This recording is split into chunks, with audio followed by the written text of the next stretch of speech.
So good morning, everyone. Welcome to today's ARCFEST. Today we're looking forward to ARC 2, so the next phase of the ARC, the Applied Research Collaboration Northwest Coast, which will start officially on the 1st of April. The communications embargo was lifted the day after the budget, and that was why it was held back. So we're going to be talking today about what we're planning to do, looking forward more than backwards, but a little bit of backwards too, to what we have been doing and how that leads forward into the new ARC. This is the agenda for the day, just so that you should have that in your papers. But Ben and I will be introducing then. Unfortunately, Vicky's off sick with this bug that's going around, so I'll do Vicky's slides, and then we'll go through the research themes and then the cross-cutting research themes, and then we'll go through the work streams. We'll have some breakout rooms, a bit more work stream sharing, and then another breakout room, and then we'll do a bit more work together and an open discussion, then finish by 1:20, and I will do my very best to keep to time, even though we've started a little bit late. So I will stop sharing for a second so I can refresh my way, bring the slides in. And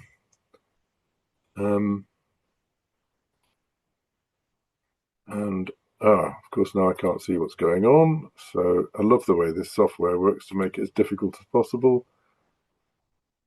So you should now hopefully be able to see my screen. So good morning, everybody, and welcome to ARCFEST. I'm Mark Gabay. It would be good if it actually worked. There we go. And I'm director of the ARC to come, the ARC 2, and I'll be introducing you to my co-director, Ben, who will be inheriting ARC 2 partway through the next phase. So some housekeeping for today. Please unmute if you want to speak and raise your hand using the raise hand button, which is at the bottom of the Zoom. I think normally. I've been showing people the Padlet, which is the sort of virtual whiteboard we've got. And along the top of that is each of the themes and work streams. And if you want to make any comments or ask a question, please do hit the plus button and write something down on your computer, and it will appear on there and stay on there. We've got pitches that we're going to have in the breakout rooms to help us discuss. And also, please feel free to use the chat. There are people monitoring the chat, and they can raise those questions and queries either now, live, or at the end of a presentation, or subsequently we'll come back to people. So today what we want to do is to let people know what we're planning to do and to match you with the work that we're doing, and to hopefully whet your appetite for the really exciting program that's to come and how you can collaborate. So I'm going to move on. So as you know, the National Institute for Health and Care Research is the sort of the driving heart of research and implementation across the NHS and social care. There was an open competition launched in the middle of 2024 for ARC 2, which runs from April 2026 to the end of March 3rd, 2031. But as you know, it's likely to be extended, as they always tend to be, a little bit. Each of the 5 years so far has turned into more like 6.5. There are some shifting emphasis in the new ARC. There's much more emphasis on implementing research and innovation at scale, using the collaborations across the national ARCs, either some of them or all of them, depending on how big the program is.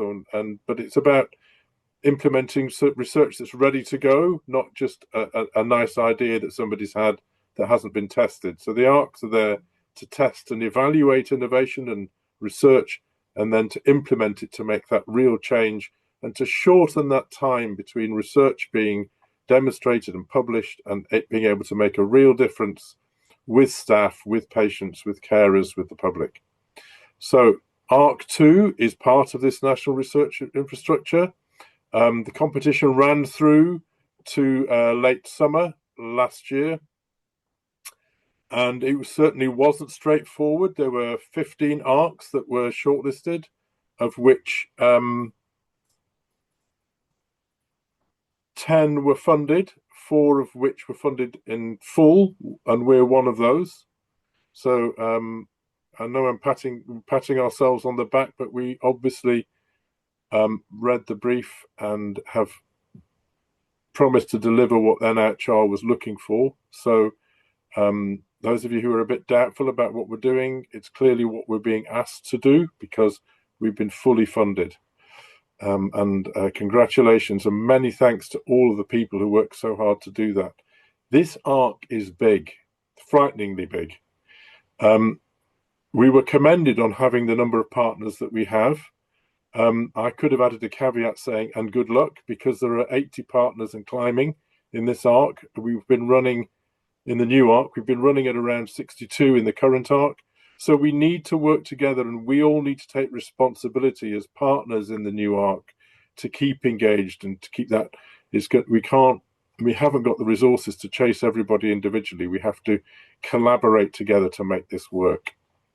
But I think it's really exciting, as you'll be hearing today. We've got a great spread across the geography because Cumbria has been split north, east and west now rather than north and south. We share Cumbria to some extent with the northeast North Cumbria ARC, and so that's why you'll see a dot in Carlisle because University of Cumbria is also a partner in the ARC, and we have all of the trusts in our traditional geographical area from Cheshire right through up to North Lancashire and South what was Cumbria, and lots of other organisations in between, local authorities, community groups, third sector, 5 participating universities who are actually staffing the ARC, lots of public advisors as before, and we'll be inviting public advisors in this ARC to join the next ARC, and we hope to expand that. And as before, we'll be having PhDs, lots of internships and fellowships. Busy slide, but this is really from government. So this ARC, or these ARCs, are tasked with supporting the government's 10-year plan for NHS. And presumably as the social care inquiry reports the future of social care, we'll also be asked to focus on research to help deliver the changes in social care that will come out of that review. That's not surprising. This is public money that's being given to the ARCs to drive this change. And there are lots of gaps in the evidence, and our jobs as ARCs is to work together to see how we can support analog to digital, hospital to community, treatment to prevention, focusing on health inequalities, the most vulnerable in our society, reducing health inequalities and all of those other hugely important challenges for health and well-being across the wider UK population. And we're also being tasked with making sure that we're inclusive in the way that we work, and we are inclusive within the populations that we work with. And you'll be hearing about those things today. These slides will be shared, so you don't need to look at all of this now, but this is just to demonstrate how we work. And these are those themes that we're going to be particularly concentrating on. And we do have quite a robust way through this ARC of delivering against the national and regional priorities. So our bid was based around the priorities we were asked to focus on in the guidance for the bidding process.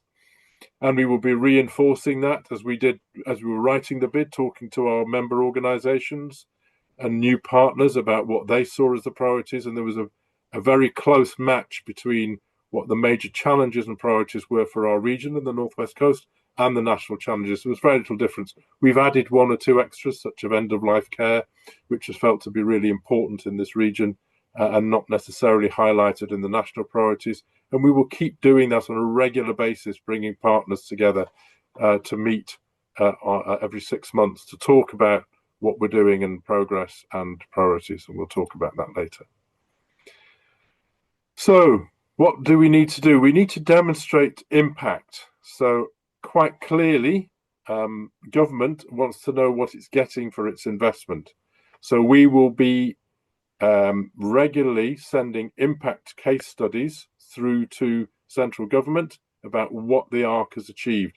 We rely on you as our partners to let us know how our work has made a difference to your organisation and to the people that you are delivering care and support to, and how it's made a difference and what it's done. We need those stories. We can help you craft them into case studies.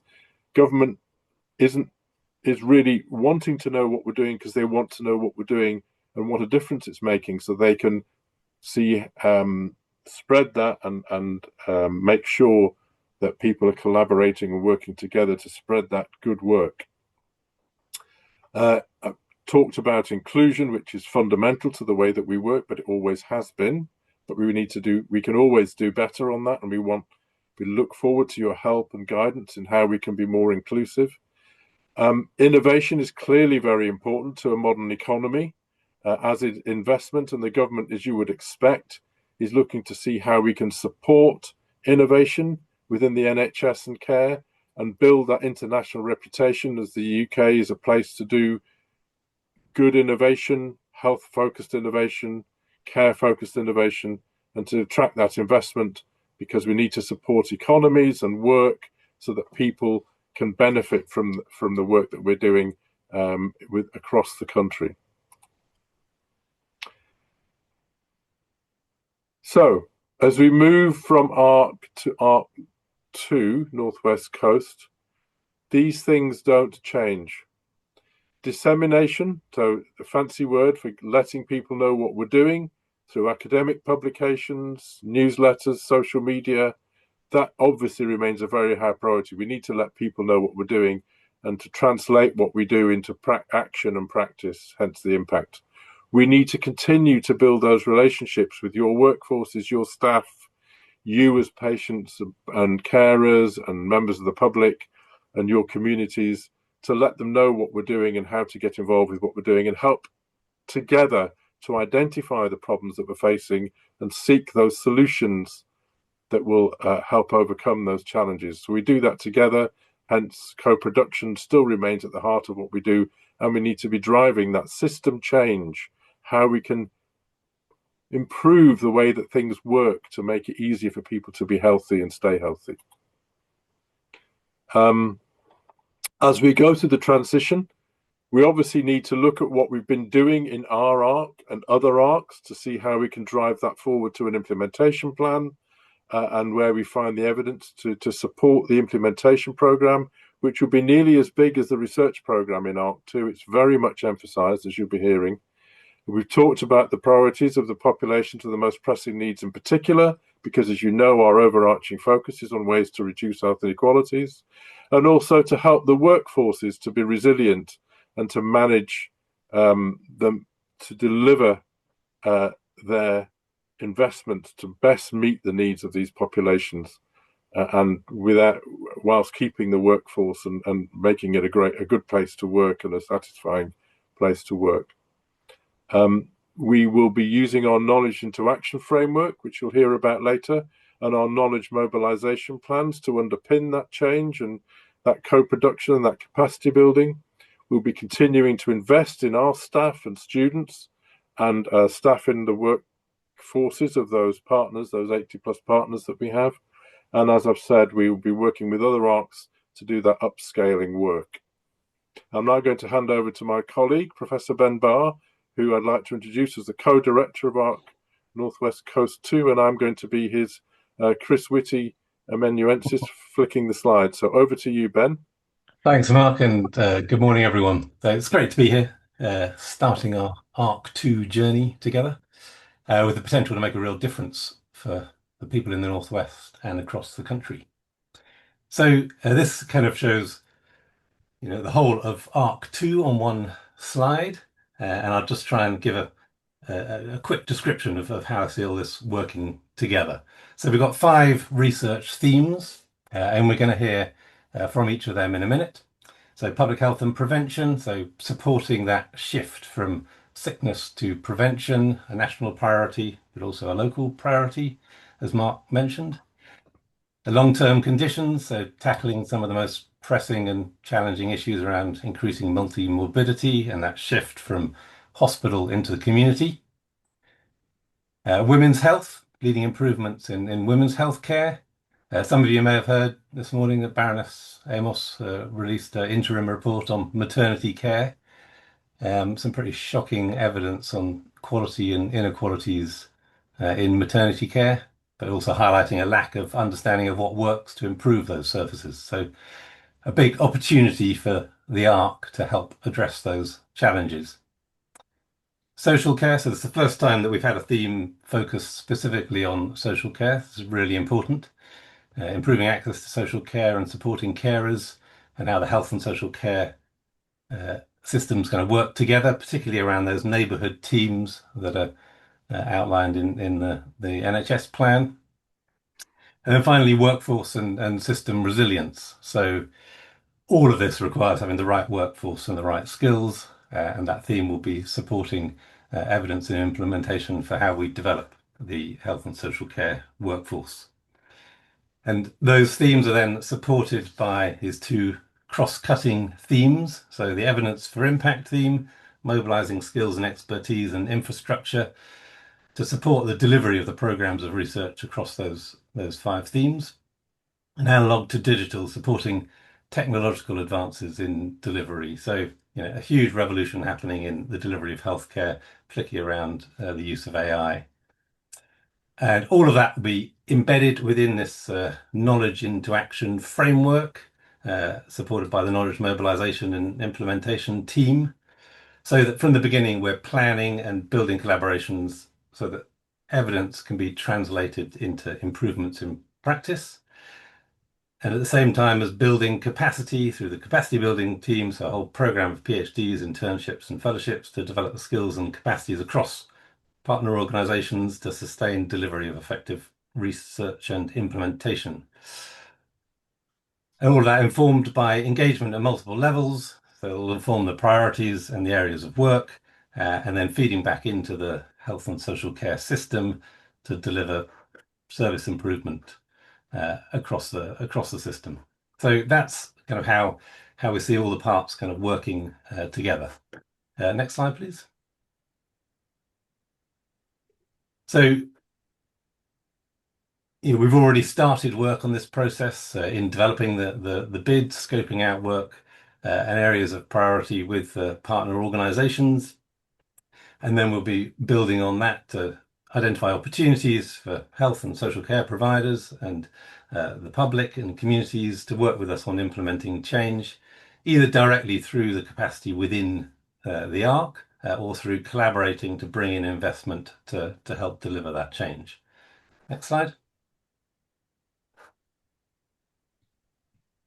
And one of the great strengths of the previous ARC, or the current ARC, and the Clark before that has been the foundation that we've built of work with the public and community involvement. And we plan to build on that, on making sure that the communities who are often left out are involved in influencing our priorities, co-producing programs of research and implementation, participating in the research and the activities to drive that change.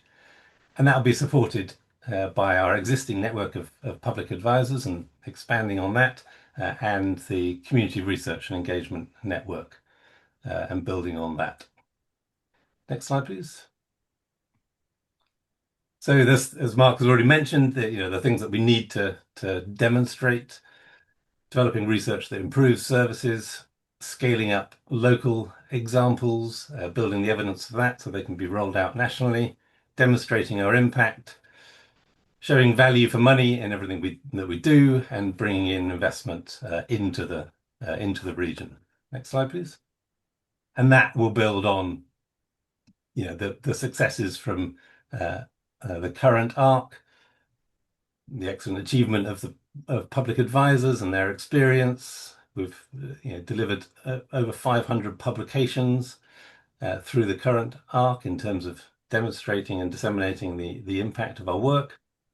We have some case studies of collaborative impact that went into as part of the bid, and we're developing the dissemination of that, and building on the research capacity building program and links with programs across the region and our health equity mainstreaming tools. Next slide, please. Just one example of our sort of case studies for impact.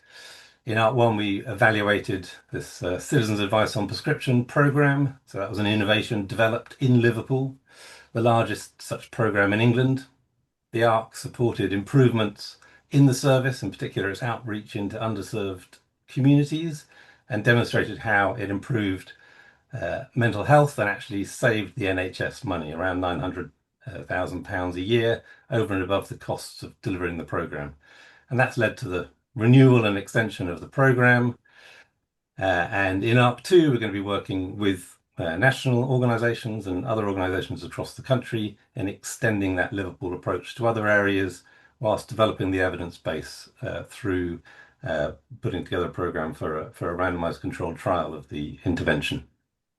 So that's just an example of how you can sort of take a local innovation and practice developed within the Northwest Coast through to national impact. Next slide, please.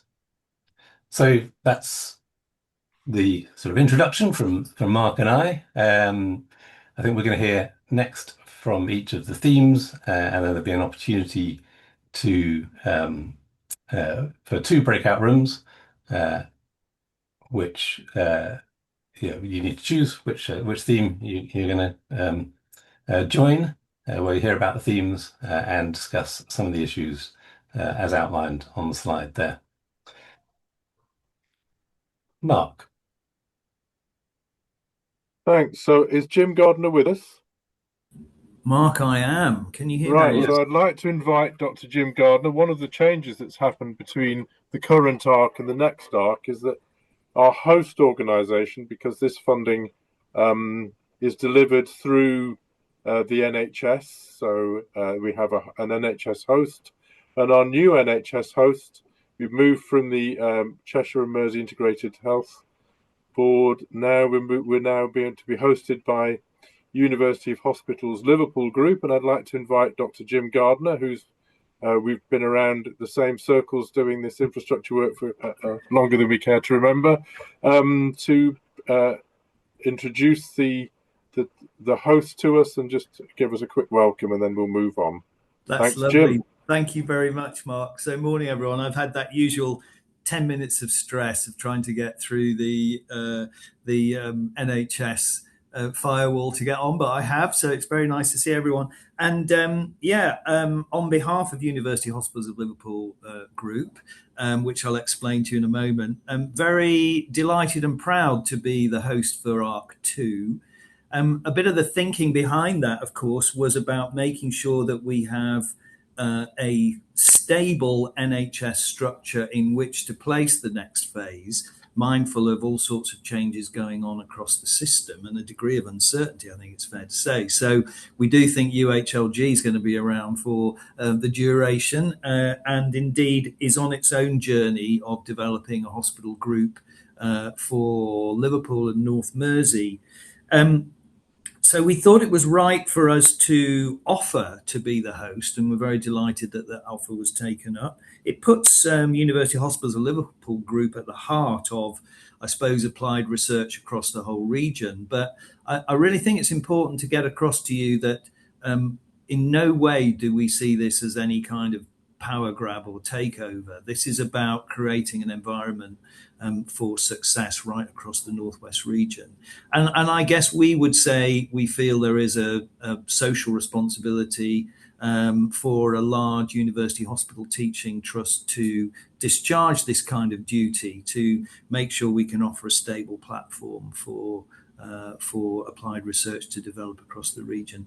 It's also a bit existential, I think, from acute hospital sector perspective, because it's hard for acute hospitals to really understand what's going on outside their walls, whilst at the same time understanding that that's really important. So the connections through ARC2, the connections through applied research to help the hospital sector, I think, do the things that are outlined in the 10-year plan about secondary to primary care shift, about prevention being better than cure, about digital to analog to digital. these are things where we believe that the hospital sector and the NHS finds it difficult. So the sort of platform of applied research that exists through ARC is incredibly important, I think, to the transformation of the health and social care sector generally. And Mark and Ben have given clear examples of how that applies already. And we're all very ambitious, aren't we, for the future?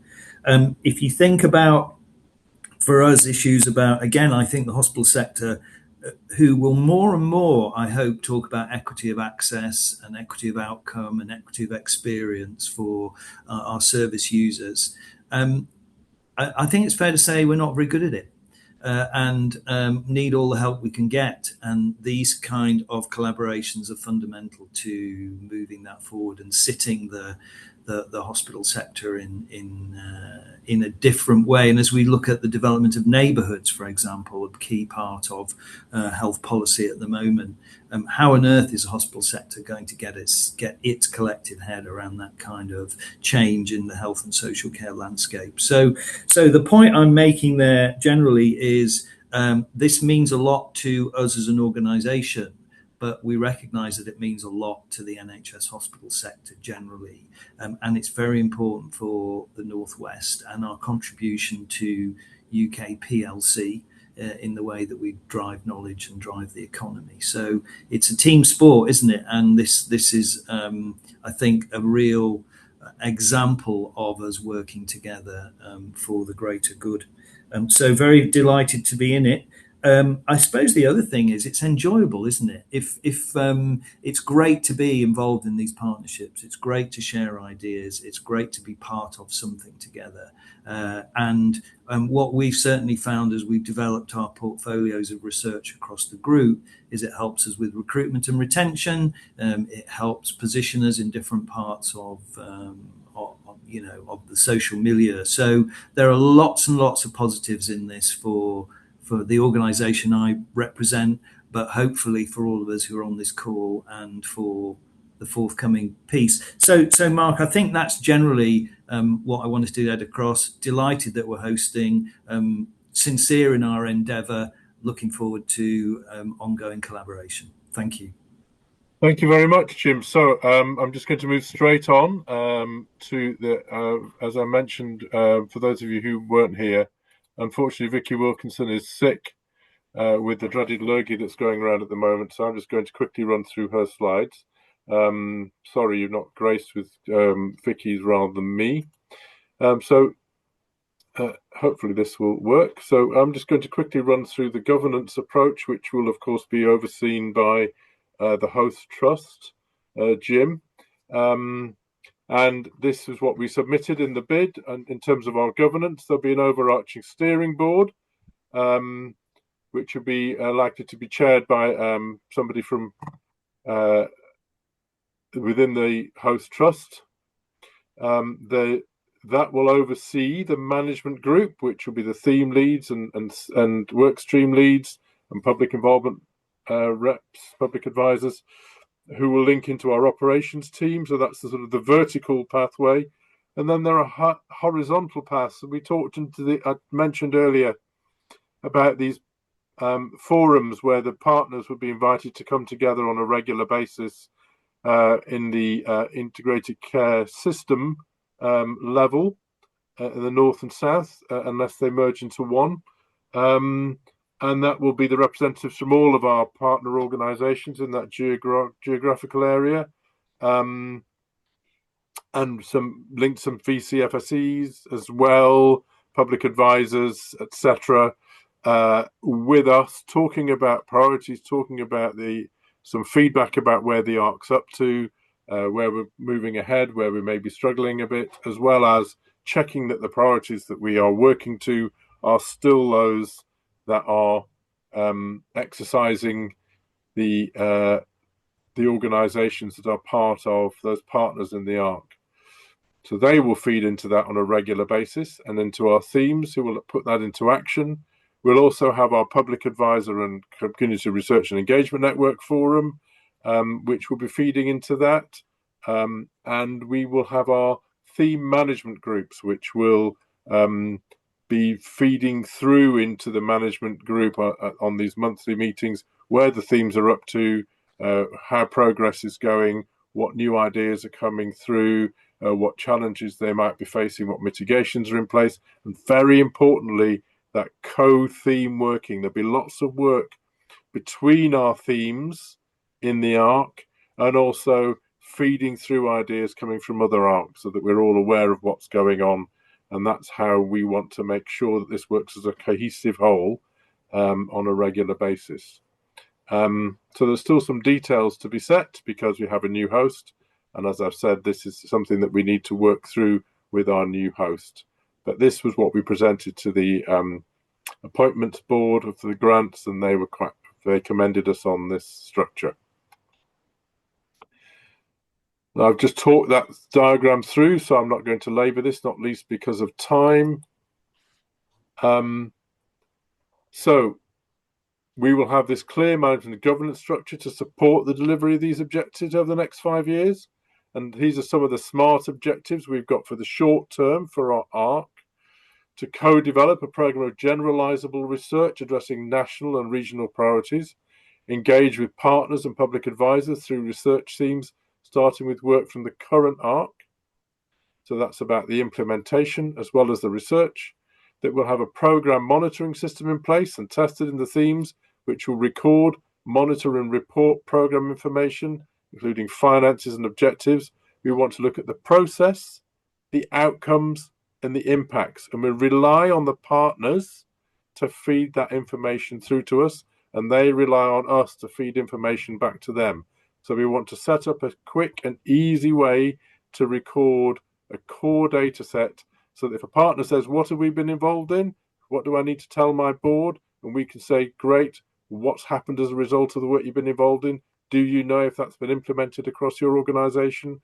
What stories have you got for us? We can feed back through to your board and our board and through to the NHR. So that's how we really need to work effectively together to make sure that we continue to get that investment beyond 2031, which is what we all want.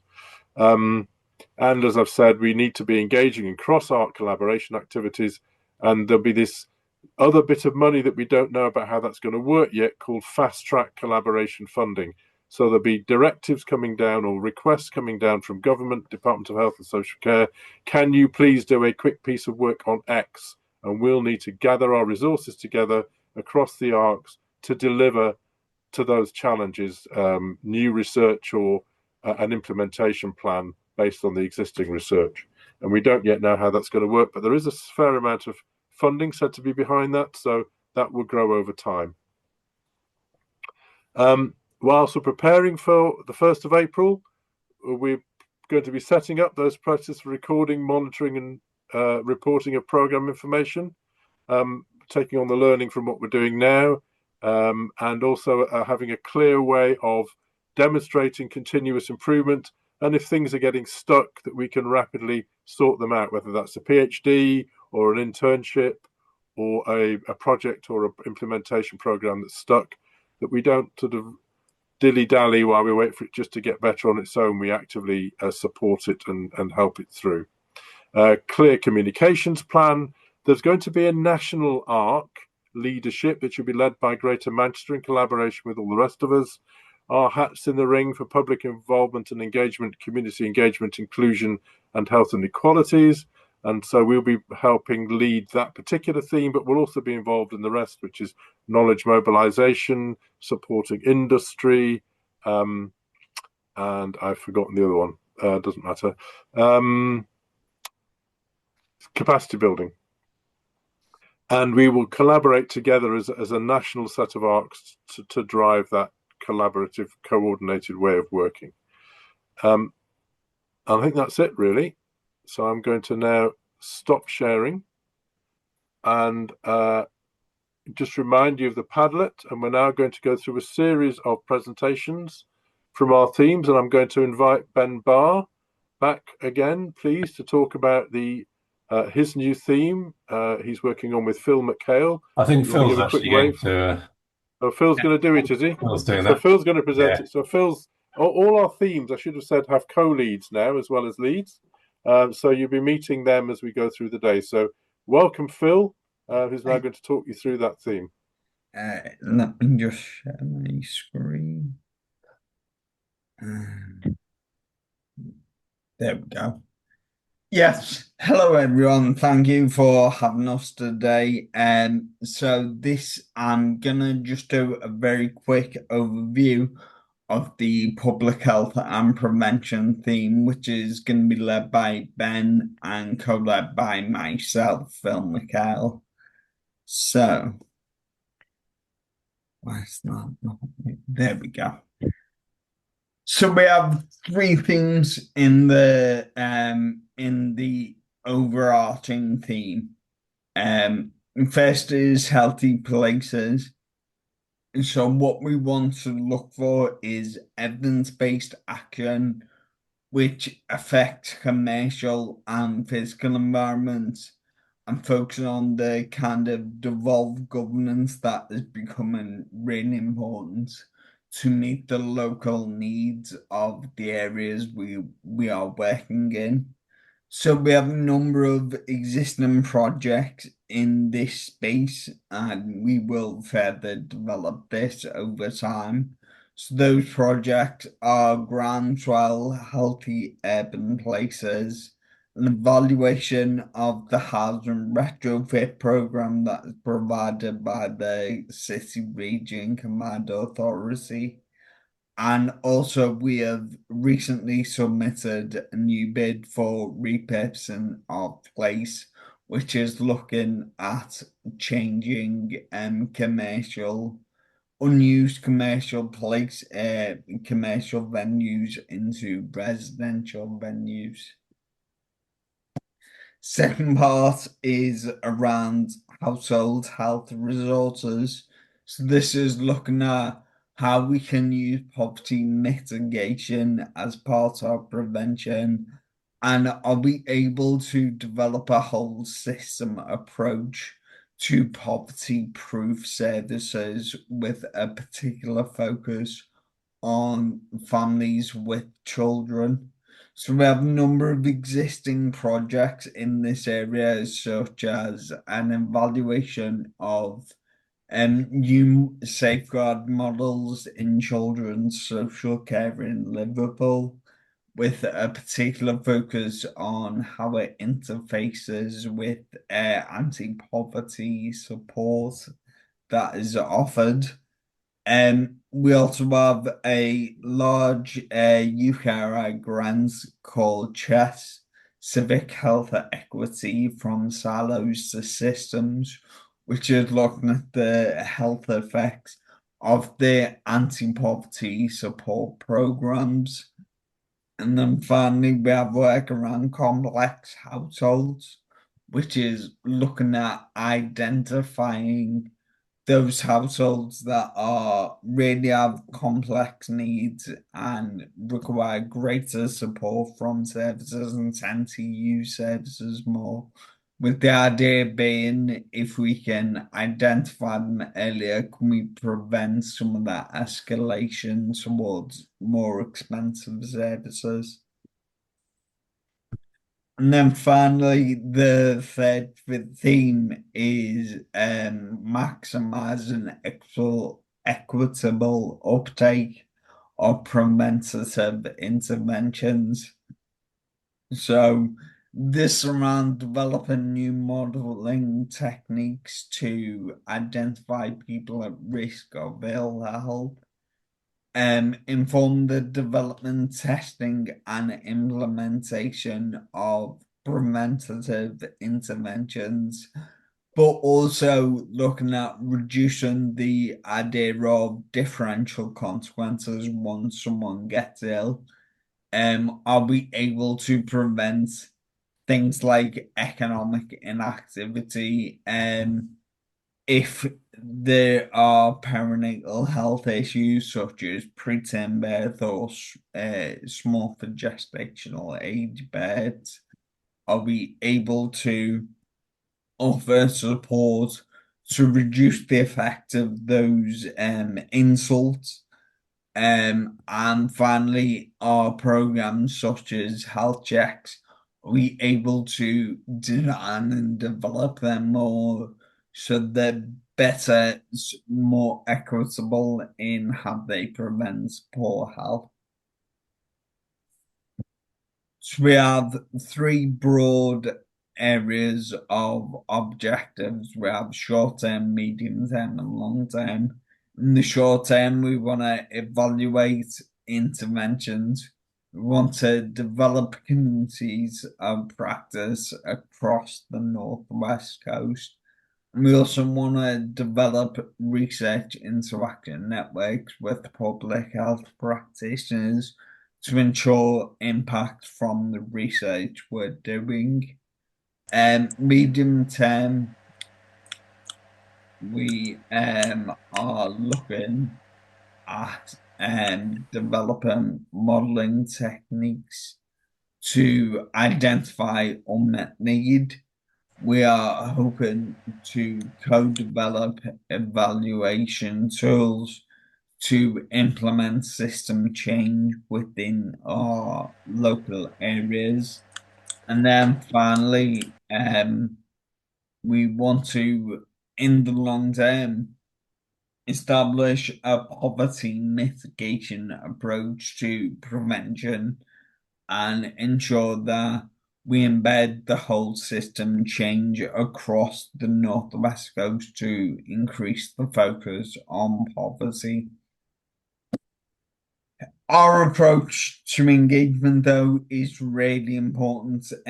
We all our aims and objectives in the theme requires a co-production approach to both our research and our implementation. We want to engage with both the public and with practitioners in public health. We want to make sure that the learning that we develop from our research is put into practice. So we've got a fairly complicated graph there, figure there, which shows that we want to engage with both Cheshire and Merseyside and the Lancashire and South Cumbria integrated care system. We also want to work with local authorities with a particular focus on health determinants research collaborations, in which there is a number in the Northwest Coast. And we want to develop a set of networks which will help us co-produce this research that we're doing and make sure we maximize the impact. And the feedback from those groups will come into the theme management team, which includes myself, Ben, the public advisors, Andy Pennington, Taylor Hooper, and we want to then develop over time the theme delivery plan. So it's a circular process of we'll create a theme delivery plan, we'll take the feedback from those networks, we'll amend the theme delivery plan, so it's very iterative. And then finally, this is the kind of groups that we'll look at these are the people who will be involved in the theme. So there's me and Ben, the co-theme leads, and there's Saika and Hina, who are our public advisor champions for public health and prevention.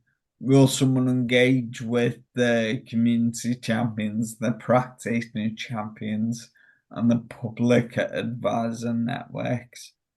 So, thank you very much. That was Right. 5 minutes. Thanks for that. A bit more. So I'm going to move straight on, if I may, to Heather, who's going to talk to us about workforce and systems resilience. Thanks very much, Phil. Heather.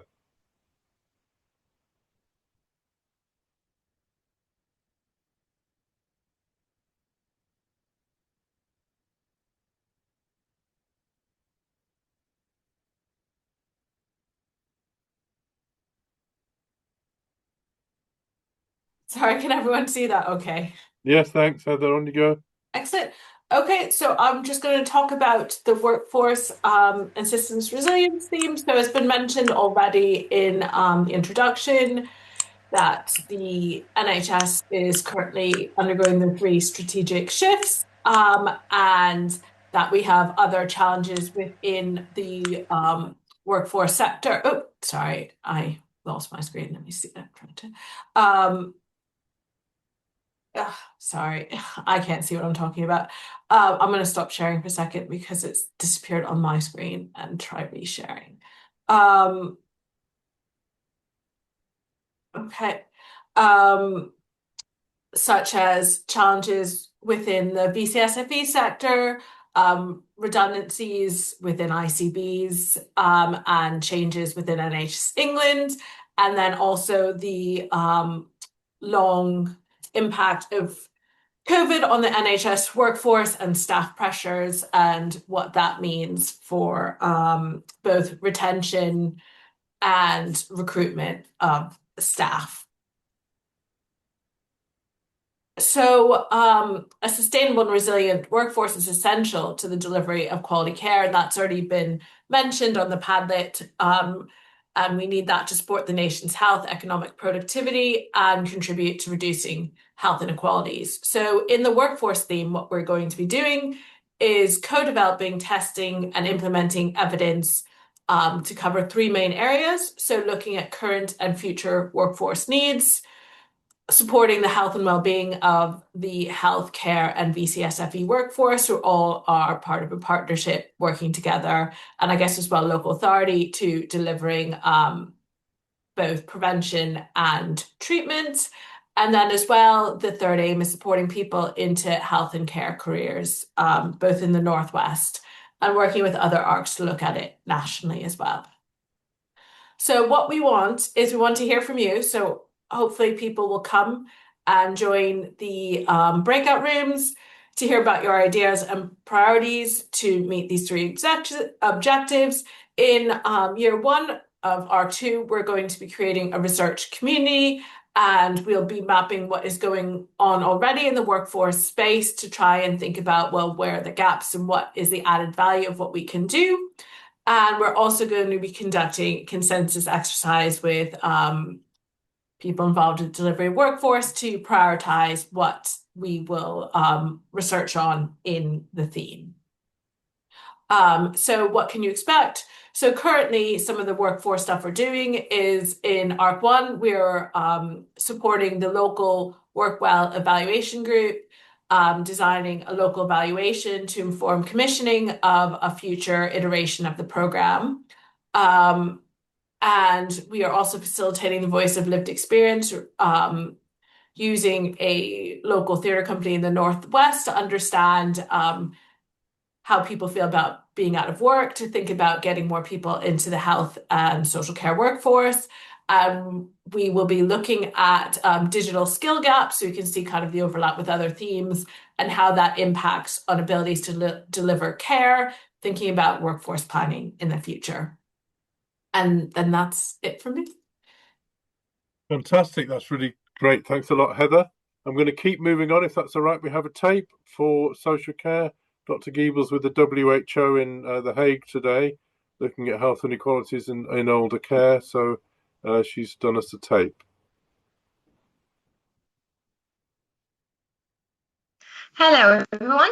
My name is Clarissa Giebel, and I'm a Senior Research Fellow at the University of Liverpool and the ARC Northwest Coast. And I'm sorry I can't be there today at the ARCFEST, but I'd like to share with you an overview of our new planned social care theme for the ARC2, which we are very excited about. So let me just figure out how to share and record simultaneously and make these slides bigger. Right, here we go. So again, we're really excited to finally launch our social care theme in the ARC2 Northwest Coast. I'll be leading this theme, and the co-lead will be Dr. Catherine Knighting from Edgehill University. So what are the aims of our social care theme? We have a number of aims, and the overarching aim is to co-produce solutions to help people of all ages and of all needs to be able to access social care equitably and when they need it. We want to support unpaid carers as well, because we do recognise the large number of unpaid carers across the country and the large effort that they're putting in to effectively hold up the paid social care sector and workforce by contributing these many, many hours of unpaid care themselves. And we do recognise that this can take a toll on them and their well-being, on their physical health. We want to co-produce and test and implement ideas to improve the social care workforce working environment, because we do recognise as well that there are still many things to achieve within the social care sector at large, and to support the workforce to feel well supported, well trained, well equipped, and to really enjoy working in the sector with good, adequate pay as well. Many of us are aware that social care data, linked up social care data, does not exist. Maybe in small pockets of areas, but it really does not exist on the same scale as NHS data and physical health data. So we do, over the next 5 years, want to explore this as well. And really, our wider ambition is to set up the North West Coast as a region with all of our members across the ARC2 as an area where social care research is thriving and where we have really that expertise across the life course as well. So this new social care theme is split into 3 sub-themes. We will have children and working age disabilities.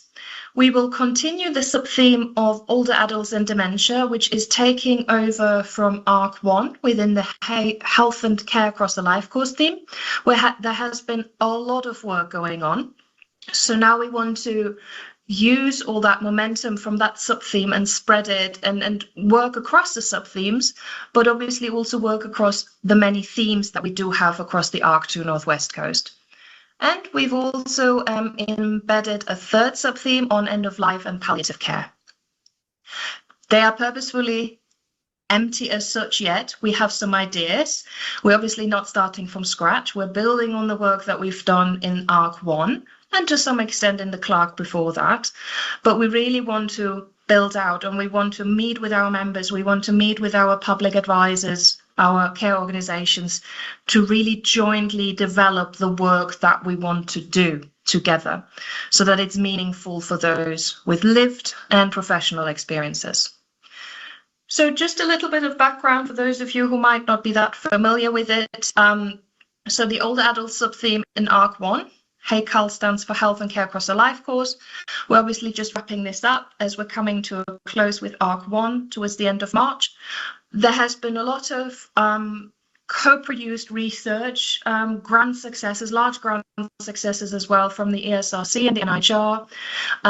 We've built a public forum, the Liverpool Dementia and Ageing Research Forum, which is a community of practice of people with lived, caring, professional, third sector experiences, academic backgrounds, to come together regularly to share news, to share research, to share new services, but also to jointly co-produce research, which has led to some of the grants, such as the National Equidem Network Plus.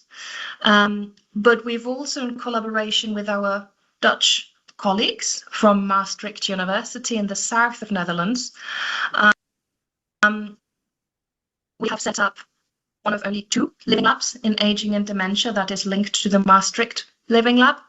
We are the largest in England. We have 8 care providers.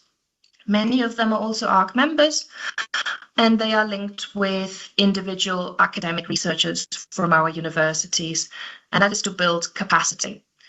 So what you see here is a little bit of an overview of the work that we've done within that older adult sub-theme, always with an angle on researching and trying to implement solutions to reducing inequalities and access to diagnosis and care, and to support the unpaid carers and the paid carers as well.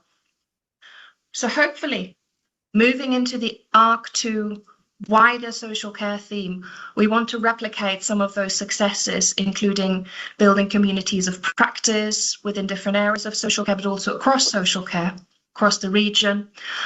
So events, and obviously we want to continue to co-produce research together within those sub-themes, across the sub-themes, and across the ARC2 themes in general. So what are we going to do? In terms of meetings, in terms of engaging with one another, that's obviously key within the ARC. We want to see you, we want to meet with you, we want to learn from you and from one another. So we will meet at ARCFEST, which will be regularly held.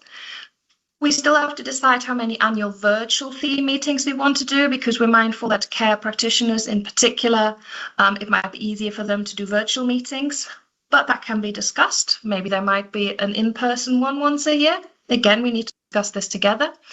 And then within each sub-theme, we want to have meetings as well to make sure that everyone with a particular interest in dementia and aging in children and working age disabilities, end-of-life care and palliative care can come together and pull together some ideas on where we should go next.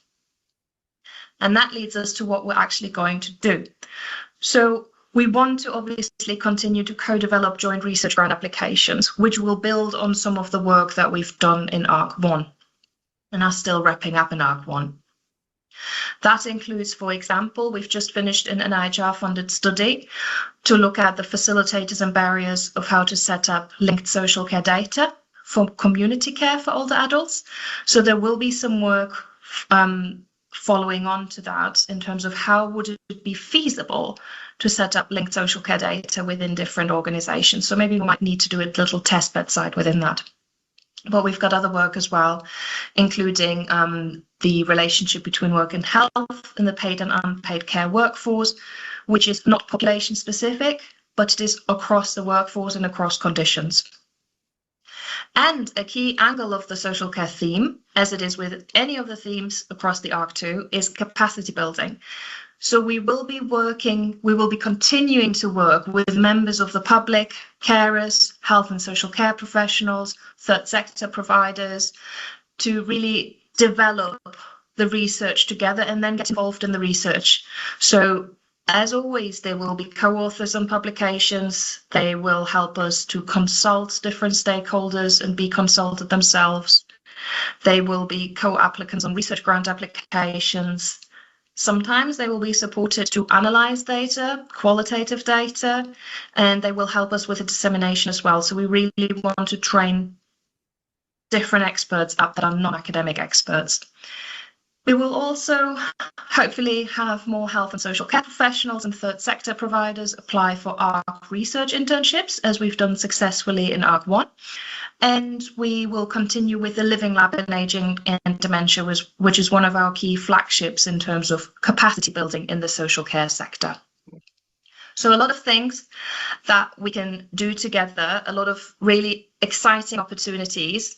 And if you would like to get involved, we have set a pre-ARC2 launch meeting of the social care theme, which is to be held virtually on the 29th of January from 2 till 3:30. If you would like to attend this, please drop me an email or email the ARC Northwest Coast team. That's all from me. And again, I'm sorry I couldn't be there. Thank you so much. Thanks. Okay, so now going to invite Edouard. Sorry about time slipping. Late start getting everybody into the room. So Edouard Chancellor is the theme lead for long-term conditions. Edouard, over to you.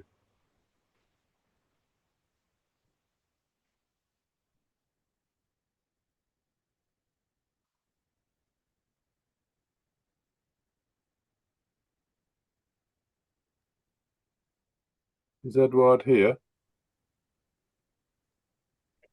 I don't think Edouard is here. I'm the co-theme. No, you're doing it, are you, Usman? Sorry. No, I think it was Edouard who was going to do it, but I think he may have had interviews this morning, so I can take over if he's If not. you've got the slides, sorry about that. Have you got the slides? Yeah, I've got the. Yeah, I've got the slides. So let me introduce our colleague, Dr. Alam, who's going to then, who's the co-lead of that theme. So welcome, Dr. Alam. Thank you very much. Thanks, Mark, for the kind introduction. I have the slides here. Hopefully, I had them prepared just in case there was any issues. So that's probably good I did that. So I'd like to introduce Good planning. ourselves. Thanks, Mark. I'd like to introduce theme lead firstly, who is Edward Chancellor, who's an academic GP and is head of Department of Primary Care. And I'm the co-theme lead. My name is Usman Alam. I'm a consultant endocrinologist and a reader at the University of Liverpool, and I'm really delighted for us to be working together in ARC. So I have to say, firstly, one disclosure I have is this is my first time working in ARC, so I'm really excited to be a part of this very substantial collaboration moving forwards. So I think these are some of the priority areas that were included in the initial ARC bid from the multiple long-term conditions theme of the bid. And I don't think these are these aren't exclusive, but you'll get a flavour of some of the things that we're looking to impact upon. So this includes reducing death and disabilities from CV and stroke. And I mean, I know from first-hand experience from collaborators who are working in the university and wider afield, there's also work going on in this area already with projects such as Target and Aristoteles, improving integration of care for people with mental health conditions, a long-term diagnosis, treatment and outcome for cancer and end of life. For instance, with long-term conditions in Seagull in children, there's also a project which is being undertaken over towards the Liverpool Women's and Women's Hospital, and this is a Seagull, which is a longitudinal cohort study. And I think as a part of this digital-based theme as well is developing tech-enabled innovations. So, and I think we've talked about sort of creation and co-development, but I think there needs to be inclusivity of clinical and academic colleagues. We need to consider the national and regional healthcare priorities and innovation leading to impacts both regionally and nationally. So in this slide, I think it highlights key ways in which we're going to drive innovation and impact. Firstly, we have data analytics and partnerships to develop accessible tools to enable research and support health tech kind of innovations. Industry collaborations are going to be really quite key to this long-term conditions theme. And obviously there is ongoing work in AI, and I think the digital aspect of this will be really quite important across all the themes. Then we have rapid evaluation and learning projects, and I think Mark has touched upon that in some of the previous slides and how this may come about. I think there'll probably be some more details about this in the future. And finally, we focus on implementation, working closely with NHS partners, local authorities, and including the Innovation Agency, and translating this into impactful, real-world, meaningful practice. So we take here cognitive decline and dementia. This is clearly a long-term condition. There's lots of other associated conditions that go with cognitive decline and dementia, such as diabetes, hypertension, and all various aspects of CV risk. And we can see here that collaboration and expertise sharing within the ARC ecosystem is going to be important and will strengthen our approach to this in the multiple long-term conditions. So we're not going to be working in isolation, and our efforts are going to span a number of different domains. And you can see here on the left, there's key areas of focus, such as population level risk, prevention, clinical services, new treatments, community care, implementation and impact. And then these link to the broader ARC themes. So for instance, social care is going to be super important. For instance, in cognitive decline and dementia, we've got population health and prevention. There's obviously women's health and prevention, and evidence for impact. And obviously we've got analog to digital on the very right-hand side. So I think really by connecting all these various areas, it will translate into hopefully meaningful real-world impact, improving care pathways and resilience across the system.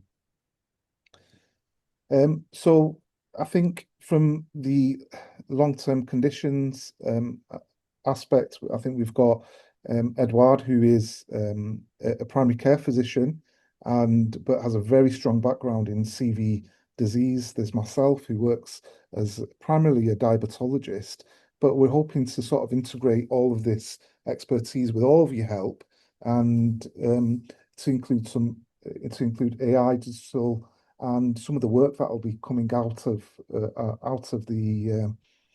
this theme will include sort of qualitative data science, statistics, evidence synthesis, surveys, and really quite important will be health economics.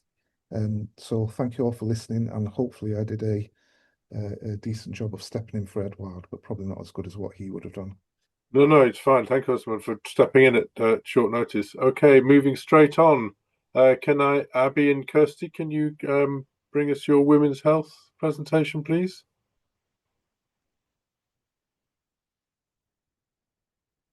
How's that looking? Perfect. Fab. Okay. So hi, my name's Dr. Kirsty Coxon. I'm a reader in maternity care at the University of Lancashire. And I'm here today to introduce the ARC Northwest Coast, ARC2 Northwest Coast, I should say, Women's Health theme. So Women's Health draws together a strong team led by Professor Shakila Thangaratanam. Shakila is Professor of Women's Health at the University of Liverpool. She's an NIHR Senior Investigator and a Consultant Obstetrician at Liverpool Women's.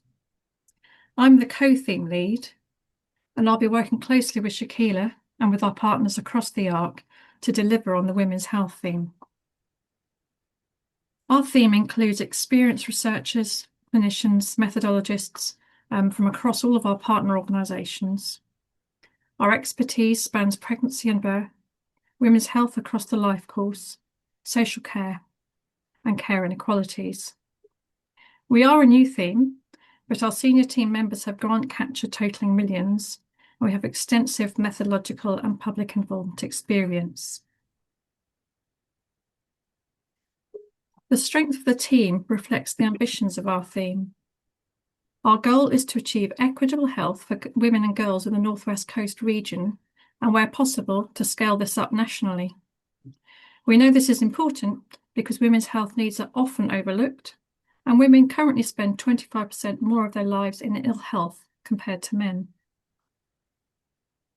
We have 3 sub-themes, and each of those will have experienced leads.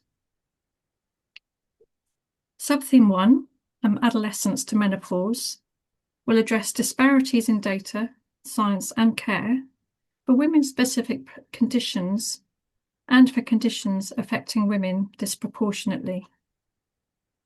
It will improve sexual and reproductive health and focus on prediction and prevention of chronic ill health. Sub-theme 2 is pregnancy and childbirth, and this has got 4 different topic areas. These are prioritising high-quality maternity care, in the news this morning, as was mentioned, advancing safety in maternity care, advancing community and telehealth care, and optimising women's experiences of care. So our topics reflect the NHS Maternity Transformation Plan and the NHS Long-Term Health Plan in women's health. And we see many links with the other themes that we've heard from this morning. Sub-theme 3 aims to tackle intersectional inequalities.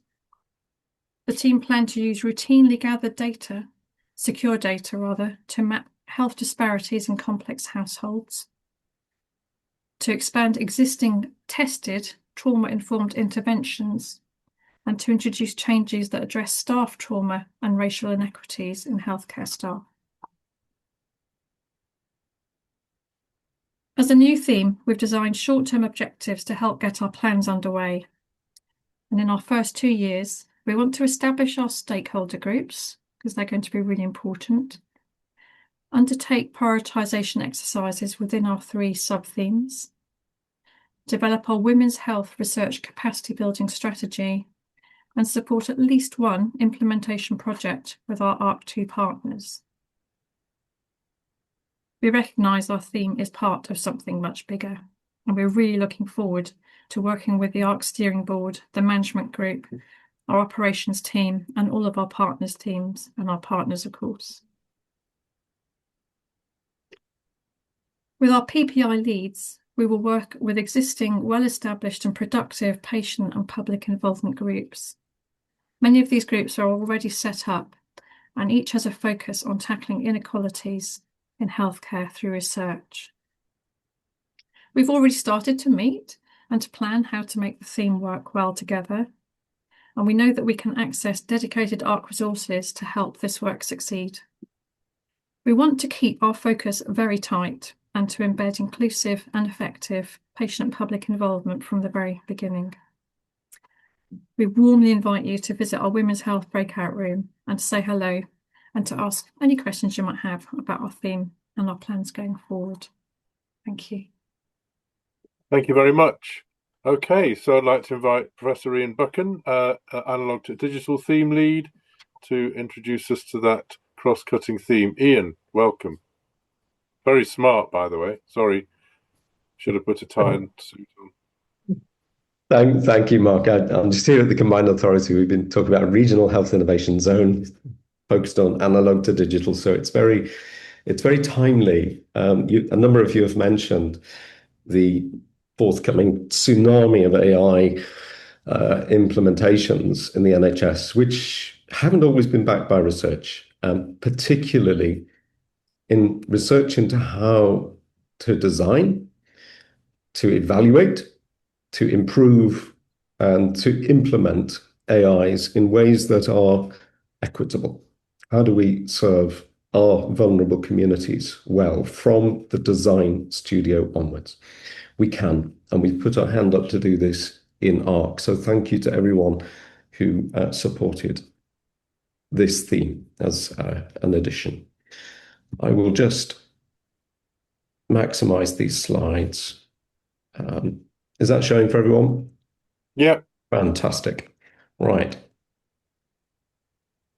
The aim here is to be inclusive of needs, preferences, and creativity of our patients and communities. And this is illustrated by a tipping point that we've reached in AI development, where we have an opportunity to grasp more equitable design. For example, those AIs that you have to use behind an app that you read and have to type into are about to shift into voice-based AIs that will call you up. You listen to them and talk to them, and they're becoming more compelling. It's very difficult now to transact, for example, in India, in thousands of dialects and tens of languages without interacting with voice AIs. These are becoming a part of everyday life and spreading very quickly. So how do we grasp those? Let me give you a hard example. An implementation problem that one of our large keep providers has in Liverpool is optimizing stroke services. There's been a lot of money put into reducing cold to thrombectomy times. Each thrombectomy in time saves around £75,000 for the system. So there's a strong financial driver. It's getting a lot of attention and therefore gets more investment. But if you look at the data, the stroke onset to 999 call time in Liverpool is almost twice that in Lancashire. So on our own patch, we've got this call to arms for analog to digital of thinking of whole pathways across organizations in a mindset that's much more about population health, applied research, involving all communities and parts of our systems. What if that AI can spot in your GP records you're at risk of a stroke, and it rings you up about your appointments? How are you getting on with that anti-clotting medicine? And by the way, these are symptoms you should be aware of. This will become a part of the NHS's AI programs. How do we focus that attention on equity? So we'll do so in this theme through design, setting up a design studio convening a group of policymakers who are influencing national power plans at the moment, trying to inject some more applied research, and then driving our own pipeline where our systems across the Northwest Coast are planning to implement AIs that could be better with some applied research.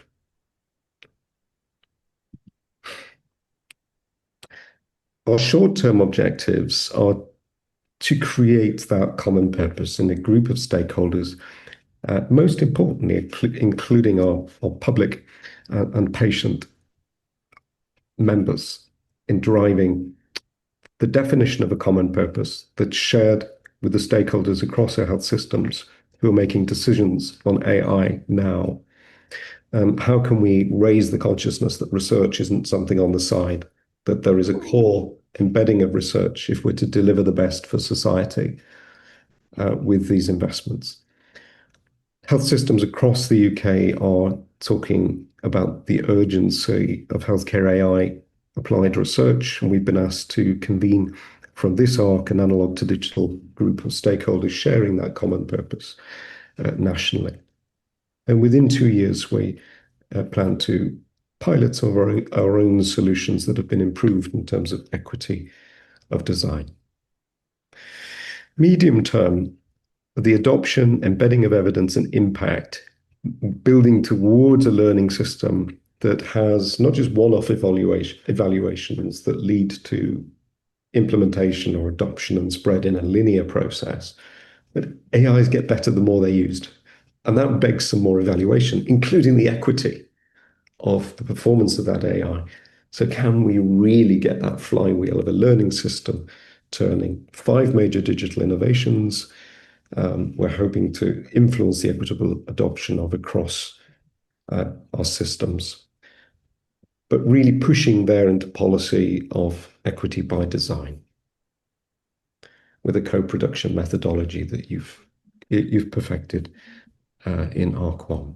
The long-term objectives here are calling out 8 priority areas for analog to digital transformation. Complex lives is a given in all of the foundational work that you've driven. And the many examples, including cost saving that Ben alluded to earlier with Citizens Advice Bureau, strong impacts of equity by design.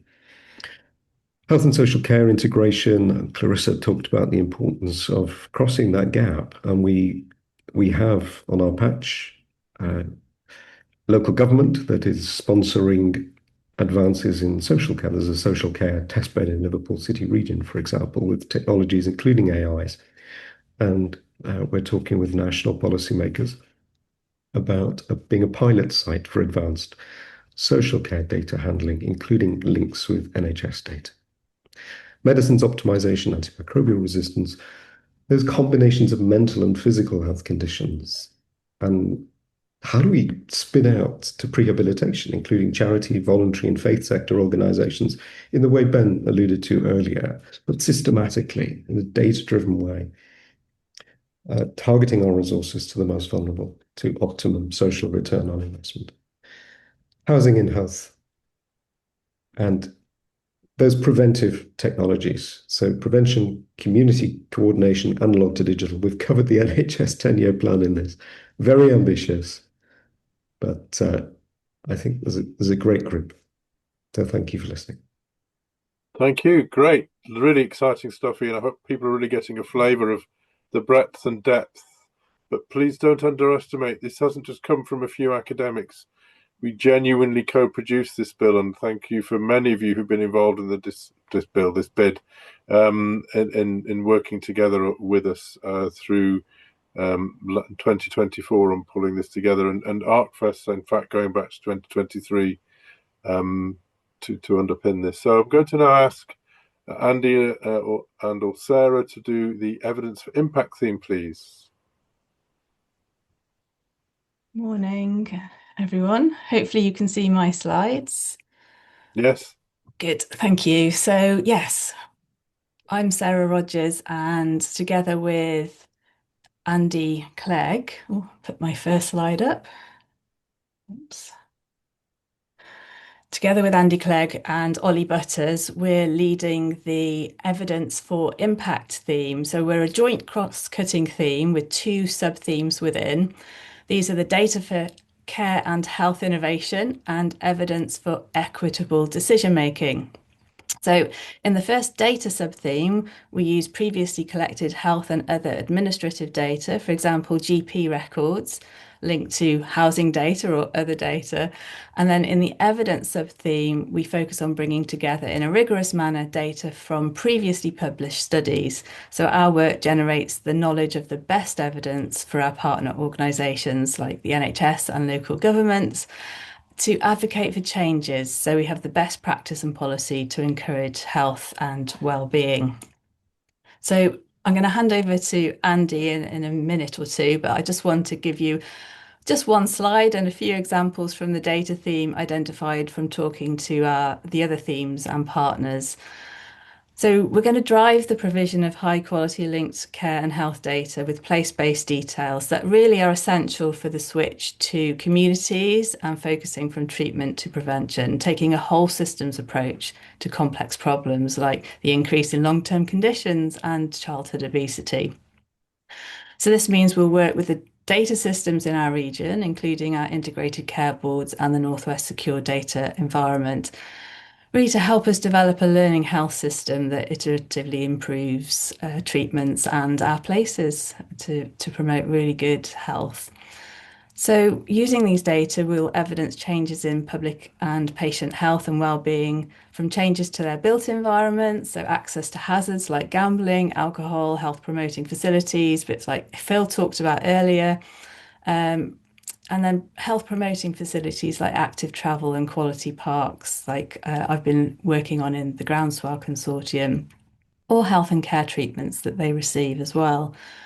So using the data that all of you as patients have provided is really important because we can see at scale the impact of changes to policy and practice on outcomes recorded for you in your healthcare use. For example, the visits to GP or hospital.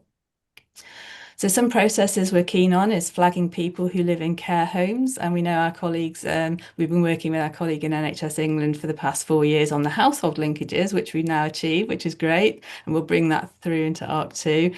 And we want to also flow those care home data as well. I want to stress that all of our researchers only access data once all of the identifiers, so names and addresses, have been removed. We've been working with our regional secure data environment and embedded within their programme is to help make sure that the public are engaged and know what we're doing with their data and how we're keeping their data safe. And health equity, of course, is really important.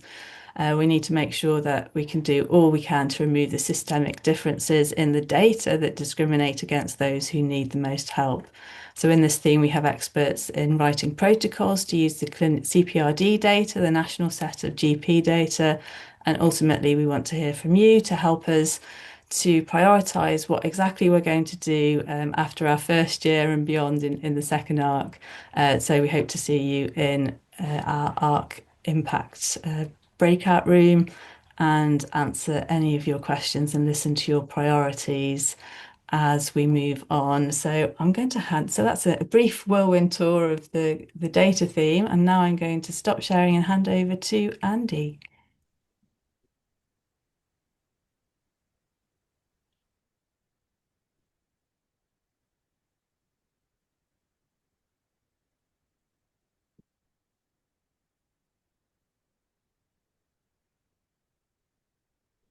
Thanks, Andy, and thanks, Sarah. Hopefully you can see the slides. Yes, we can. Right, thanks. Great, thanks, Andy. So as Sarah said, I'm Andy Clegg. I'm from the University of Lancashire, and I'm the lead for the Evidence for Equitable Decision-Making sub-theme.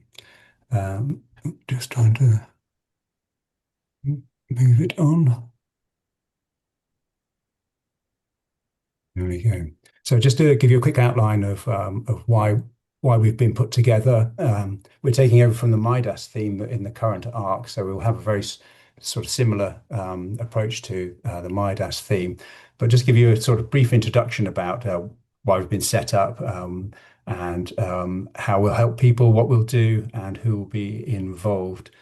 We're really here because of we're going to use our expertise in research methodology, so that's evidence synthesis, health economics, both quantitative, qualitative, a whole range of different methodologies, and in project delivery to help grow the environment and culture that promotes the conduct and use of high quality equity sensitive research to help decision making. We're going to do that through a number of different approaches, and it's predominantly to try and support people to understand, produce, and use their research effectively. We'll do that through helping develop networks of people and organisations, which is something we've been doing as part of the Midas theme, and that will help to underpin and support the different projects and the programs that we are involved with within that. So there's a bit of capacity development as well as project delivery involved within that. It's all about, as I say, trying to help people to produce and use research effectively within that, and collaboration will be absolutely key within that, both of different members of the within the partner organisations, the public, the themes that exist, but also other elements of the NIHR infrastructure. We won't be limited to looking just at local needs, because obviously there's a whole set of national needs that flow down that are important in the local environment within that.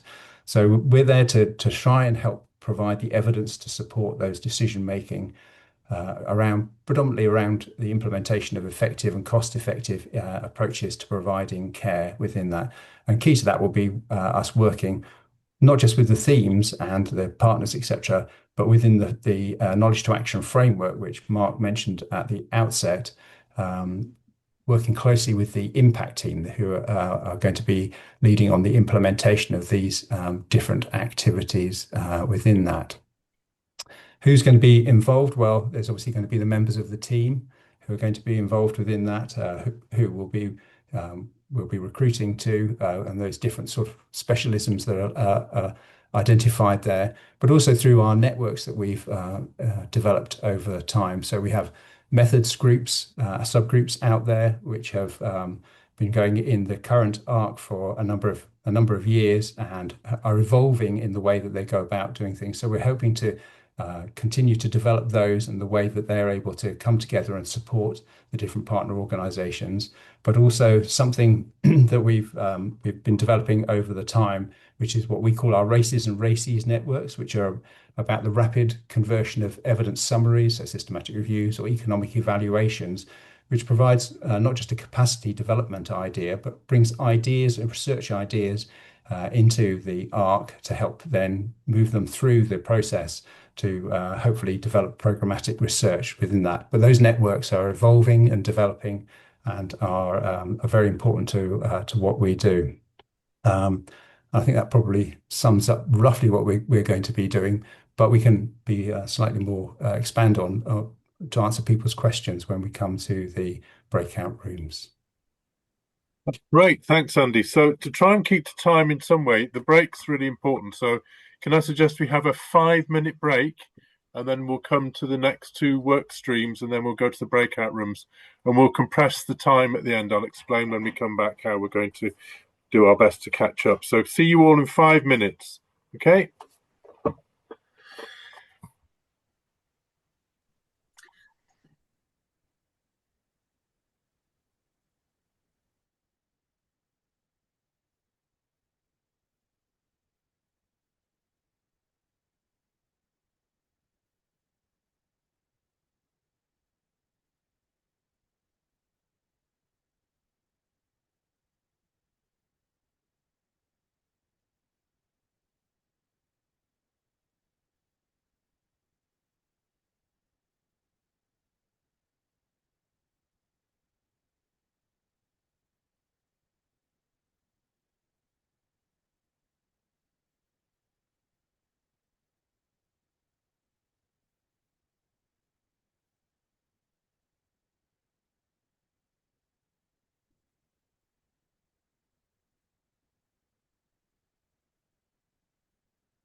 Okay, hopefully people are starting to come back.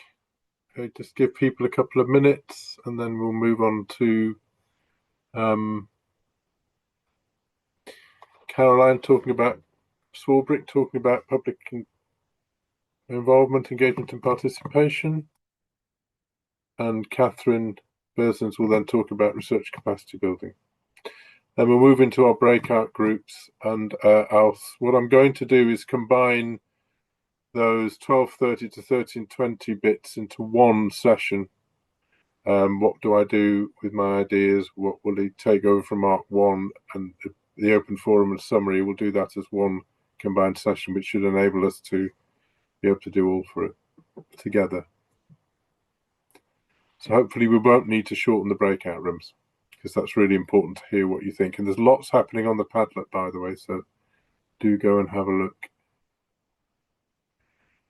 There's an interesting article recently in The Guardian about somebody going with their mum to see their doctor. It wasn't in the UK, I think it was in Canada, and just how AI suddenly started coming into the consultation actively and how odd that felt. So lots of debate happening about analog to digital and AI on the chat.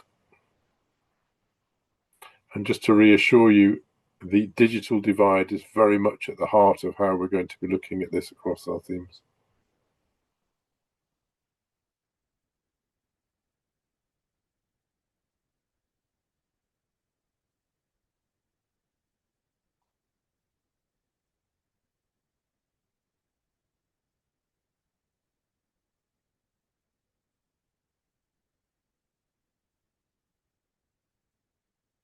Okay, I think everyone's back now, or should be. So can I please invite Caroline to do our next presentation? So Caroline Swarbrick, press Caroline Swarbrick, please, if you're here. Yes, I'm here. I think Pooja's going first. We're doing a double act on Okay, inclusion. so welcome and Professor Pooja Saini then, and then Professor Caroline Swarbrick. Hi, Caroline, are you sharing them or do you want me to? I will share. Thank you.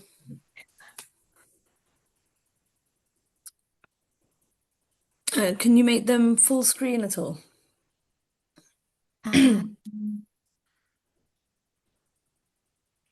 But it's good to be here as the research inclusion lead.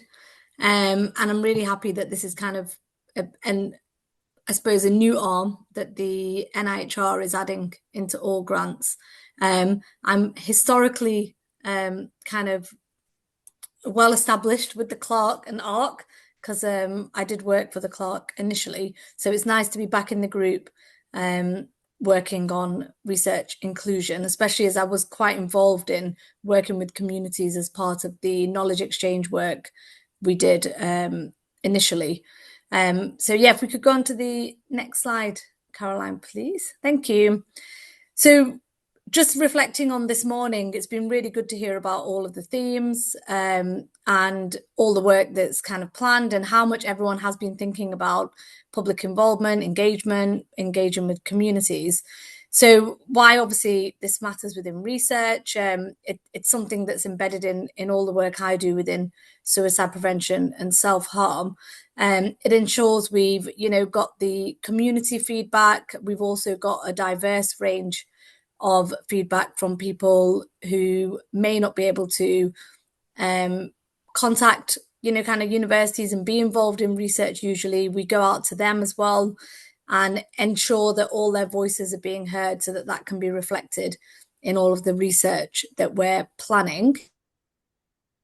As I think many have alluded to this morning, it improves the relevance of the research, the reliability of what we're collecting, and the equity of the findings, and also how we kind of relay those findings and disseminate them as well. I think involving communities in that can be a lot more impactful from what I've seen, and also getting their ideas on how to disseminate the work we're doing, whether that's for recruitment or whether that's when we've kind of want to share the results as well.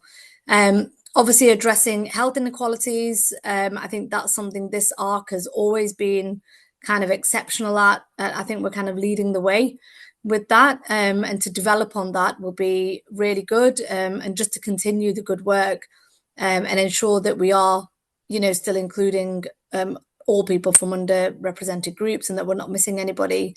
And we've got some dedicated time to do that now as well, which will hopefully expand that further. I think, again, we're very good at building trust and encouraging meaningful community engagement, but we don't get it perfect. We don't get it right all the time. So I think having that feedback and that two-way conversation, as Ian alluded to, there's loads of changes with digital health as well. So, do we need to be a little bit more innovative as well with what we're doing and add new kind of ways to have that engagement as well? And then just supporting the NIHR's mission, which everyone said today is for us to ensure that all the work we do benefits everyone. If we could just go to the next slide. Thank you. So, as I've said, we're kind of building on what's already been done throughout, but now we've got dedicated time and funding to expand on the work we've already done. We've still got, this hasn't, I think some people think that this might kind of reduce public engagement work, but it definitely isn't. It's adding onto the public engagement work that was already there and that we'll keep building on. So it's kind of more resource really for us to ensure that the ARC Northwest Coast is inclusive with everything we do. So we'll be partnering with community organisations, as Mark said. We've not always been the best at working with communities. I think it's improved, but I think it can improve further. A lot of my research currently involves working with community organisations, so hopefully I can bring a lot of that expertise into leading this theme. Again, using accessible recruitment methods. I think hearing from the community on how they would say that they would like to be recruited really helps. And if we can share that across the groups, providing support, whatever that might be. We've spoken about all these meetings being online. How do we ensure that everyone can join? How do we ensure people can join on laptops or phones or equipment that they can actually do work on as well? So, we've been thinking about all of that and talking about that. So that's something that, we've costed for as well in some cases where needed. Ensuring we've got cultural sensitivity in all the work we're doing. Again, being from an ethnic minority background, I think that really helps. I've worked with a lot of our public advisors over the years who are from diverse backgrounds. And I think, again, that kind of leadership will come in useful when I'm leading this theme as well. And obviously just continually using the NIHR EDI frameworks, which I think we do adhere to really well, having reviewed them, but I do think there's still areas for improvement. So really looking forward to leading this new kind of element and working with Caroline, especially quite closely, I think, with PPI. Thank you, Pooja. So, good morning, everyone. I'm Caroline Swarbrick, and I am the academic lead for public involvement in ARC2. And it's very much a team effort. And involved in the team are our public advisors. And as Ben very eloquently put this morning, the voice of our people. We also have Selena Wallace, who is public involvement manager. Shema Hassan, who is the Patient Public Community Involvement and Engagement Research Lead, which is a bit of a mouthful, and also Ruth Ball, who is the Administrator for Public Advisors. Also Paula Byrne, who is the current Public Involvement Academic Lead, and myself. So just to give a bit of a flavour of the range and activities and programmes within ARC2, and this is building on the learnings and legacy of the current ARC, as well as many new initiatives in there as well. So underpinned by shared interest and concern, we will set up a community of practice, and this will be governed by public advisors. This is going to be a new initiative, so obviously the details and the workings out is something that we will work through over the next few months. We'll develop a public-focused outreach strategy, and this will draw very largely on inclusion, which Pooja just shared with you. So there's a lot of synergy between our works. And underpinned by promoting health and well-being with communities, we're going to support and develop community champions. And again, this is a new initiative, and this will be widening some of our buddying and mentorship program. And we'll be working together. And throughout this presentation, I'll use the word we, and that is as a collaboration with the whole team. So we will support PhD students or early career researchers or anybody who would like support in embedding PPIE within their activities. And that's not just necessarily research, it might be some of the administration and some of the engagement as well. We will identify and embrace some of the training opportunities, and this will further develop some of the skill sets and knowledge based within public advisors and also within and across the team. In turn, we will also train PPIE groups across the primary care research hubs and mobile research units, and that's sort of building on some of the work that we've been doing within the current ARC. And all of these roles will be developed in collaboration with the public involvement team. So another thing we're going to be doing is fostering closer working relationships, as Mark said this morning, across the public advisors across ARC2. And there's lots of ways in which we can do that. I think within the current ARC, particularly in some of the evaluations and feedback, that is something that we don't necessarily do. So that's certainly something that we'll be picking up from the outset. We're looking to develop theme-linked public advisor projects, and this will be aligned to some of the areas that were highlighted in the presentations that were given earlier. And listening to some of those themes, there's certainly lots of synergy in terms of the interests of our current advisors, but also looking towards expanding the current public advisor community. We're also going to develop the public community involvement engagement and participation strategy. So as you may be aware, the NIHR, so the funders, have asked that all infrastructure awards, of which ARC is one of those awards, develop an organisational PPIE strategy. They do say that that's going to be led by the host. And as we know, and as Jim said this morning, that's the University Hospitals Liverpool. But we're very much hoping that we'll be able to develop this in collaboration. The guidance for that is coming out quite imminently. We've been told before Christmas of what that's going to look like. So hopefully that'll give us a better picture of what the expectations are from the NIHR and how we can marry that with obviously the expectations, the objectives of ARC2. So the Public Advisors Champions Model, and that's going to enhance and raise the profile of public advisors. And it's been great to hear from the leads this morning of how they envisage that public advisor champions will be embedded, and we're looking forward to working together with the themes to see how we can enhance that and what that will look like in practice. So in terms of the public advisor champions, so in the current ARC, we have the co-leads, but as we move into ARC2, co-leads is going to be more of an academic term. So we've developed the term public advisor champions. So within that, we're going to have 2 public advisor champions within each theme. We're also going to look at developing more relations with partner organisations and also look to expand public involvement. Again, that is something that we need to work through as a team as we go into ARC2, but these are some of the sort of the wider visions. Also look to collaborate with the integrated care boards, the ICBs, through evidence in action forums. And this is a really exciting initiative. We've obviously got a lot of work to do around what this will look like in practice, how we'll operationalise this, but this is really exciting new opportunities going forward.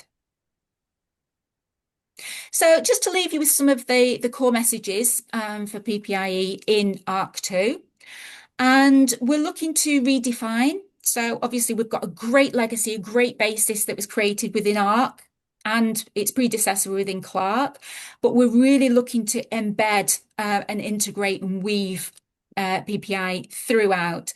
And it was very heartening to see from listening to some of the themes this morning of having some of those very early conversations around how public advisors will be embedded. Also, that champions and inclusive governance ensure that lived experience, and that is so important about that lived experience, and remains at the heart of the creation capacity and impact of ARC2. And it's just to say that these will really underpin and be authentically co-produced, and that is something that we will certainly look to direct throughout ARC2. Realise that this is a real whistle-stop tour of what we envisage public involvement to look like across ARC2. But if anybody is interested in joining the team as a public advisor, please do just reach out and get in touch, because we'd really love to welcome you to the team. Thank you. Thanks. Okay, that's great. Thank you very much. So I'm going to ask Catherine Burzins, please, without a break, to introduce us to the research capacity building work stream. Catherine. Yeah, just sharing my screen.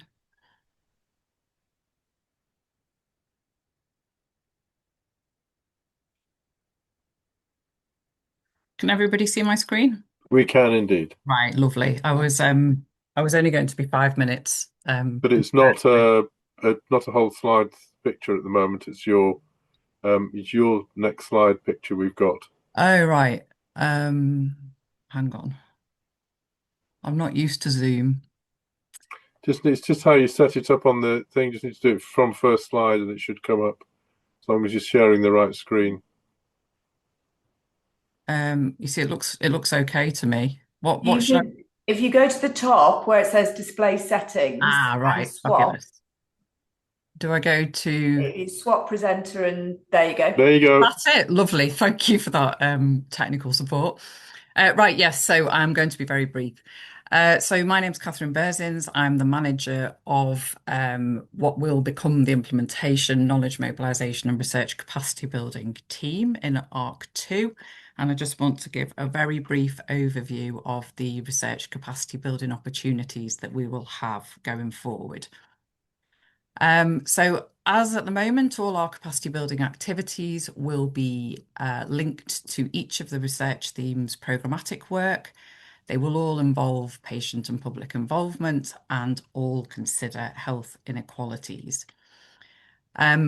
As we currently have, we will have a new suite of PhD studentships on offer. We will have 27 of these fully funded over the next 5 years, and all the themes can apply to host students. And we will be having an annual call in year 1 and 2 to get them going. So that's similar to what we've already had in ARC1. Again, we will be continuing with our internships, our 3 main types of internship being the RACEs, evidence summaries, research or innovation internships, and an internship to support the development of fellowship applications. With these, we'll have 10 per year, with 5 in the final year, and there'll be 2 calls a year for these. And the eligibility is any staff member from any of our member organisations, but not universities. So that will carry on similar to how it is now.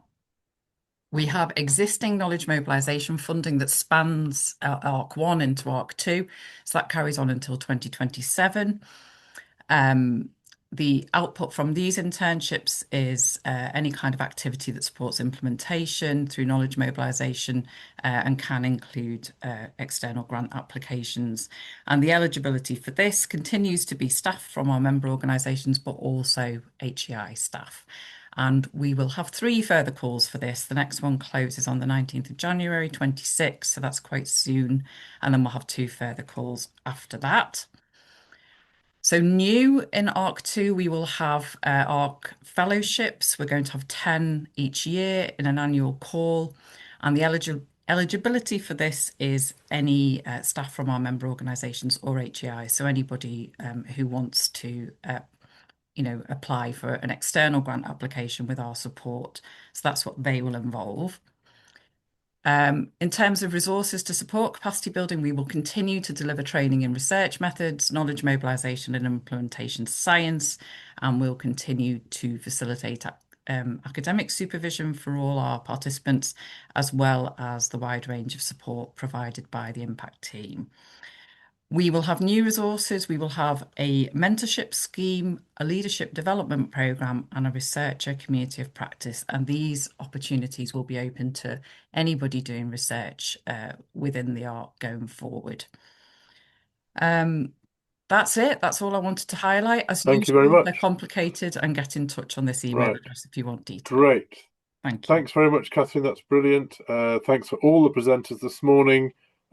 Sorry we've overrun horrifically, but that's, I hope, been very helpful and useful. And we have got a plan to make sure that we do finish on time without losing breakout room time. So can I ask that we now go into our breakout rooms? Because you've had your break. And we'll be reorganising a bit what happens after this breakout. And I'll explain when we come back from that. So it's first meet the theme breakout room. And you'll find yourself disappearing into breakout rooms very shortly. I have opened the rooms so people just click on whichever room they would like to go in. Where do we see that information? Sorry, I can't see that. There's join breakout. Oh dear. I wasn't, so that's happened as we switched across back into from the breakout room. Can't imagine me on mute, surely. Come on, be reasonable. So I'm just saying, we've only got 46 participants. I'm hoping that's not because they've all decided to use the breakout room opportunity to run away. But we will actually get more people back because there were over 100 before we went into breakout rooms. Yeah, some of the breakout rooms are still closed and there's like a bit of a buffer period with them sometimes. So it just brings people back when you can. So, okay. Yeah. So is Louise Connell here? Sure am. You want to set your slides up, Louise? Yeah, fine. Oh, yes, here we go, 100 plus back in. In fact, there's more people than there were before. That's excellent. We've found people in the breakout rooms, must have been hiding in the corners. So Louise Connell is now going to talk to us about knowledge mobilisation. Welcome, Louise. If you can share your slides. And that is not on full screen yet. It will be in a sec. I'm pressing it. I'm being impatient. There you go. Yay. You are. Fantastic. Nice slides. On you go, Louise. Welcome. Thank you. Thanks. So my name's Louise Connell and I am co-leading the knowledge mobilisation part of ARC2 with Caroline Watkins. So just a whistle-stop tour of that, really. And it's been mentioned a lot today, but just to highlight that it is underpinning everything that we do. So we're really trying to focus in the ARC2 around knowledge mobilisation and implementation. And I'm just going to talk through very briefly the actual process for that and where we're up to with that.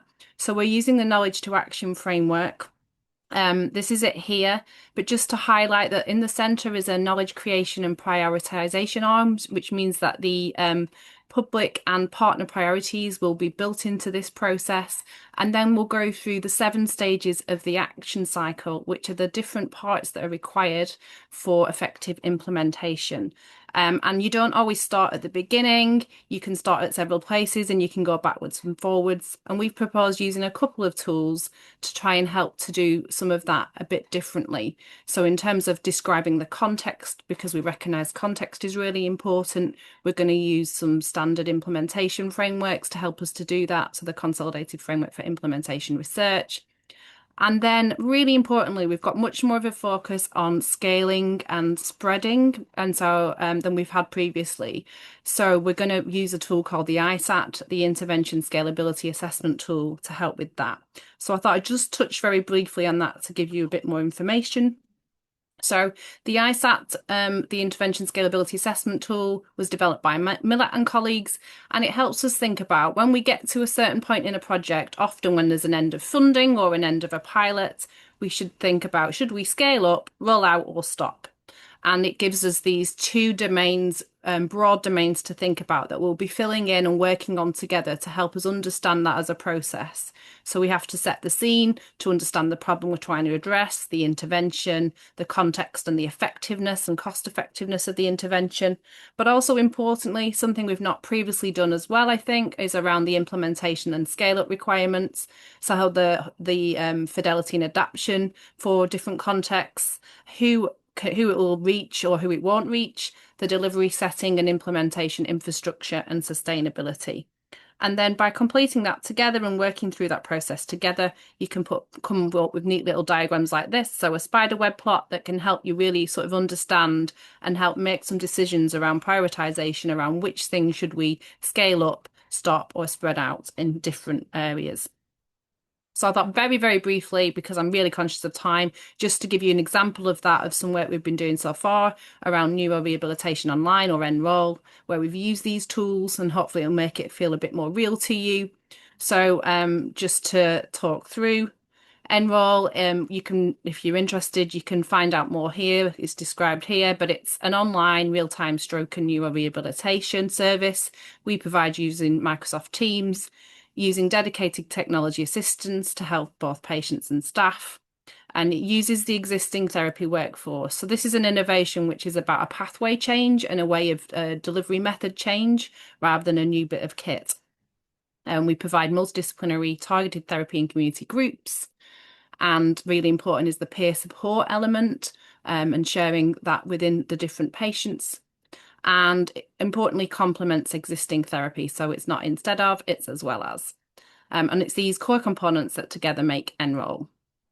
And the reason why I'm mentioning it today is because it's quite unusual, because it went from a pilot standalone program in London to being delivered and implemented and evaluated as a single service at East Lancashire hospitals. And from there, we scaled up to a regional multi-service. So it's then been provided since 2022 across Lancashire and South Cumbria. And we've then scaled up further across Lancashire and South Cumbria and Cheshire and Merseyside, and more regions are in progress. So it's actually quite unusual that things get through those different phases. We often stop at the single site. And we've also secured £500,000 of SPRI funding, working with Health Innovation North West Coast and other partners to look at new regions and working with businesses for a business for an operational platform. So I think, again, it sort of shows how there are opportunities for scale up and funding to help spread further. And just to highlight that we use the ISAT tool within this, and the spider diagram on the left is of the Enroll in Cheshire and Merseyside, and then we've done that with our next region that we're working with, which is Humber and North Yorkshire. And it gives you a really structured way to think about what you need for the intervention, how it fits in your new area, and then as you bring on new regions, you can start from a better position because you learn as you go along. So that's a whistle-stop tour of some of the approaches we're going to be using in our North West Coast, and hopefully to help reduce that evidence practice gap. And we look forward to working with you. Thank you.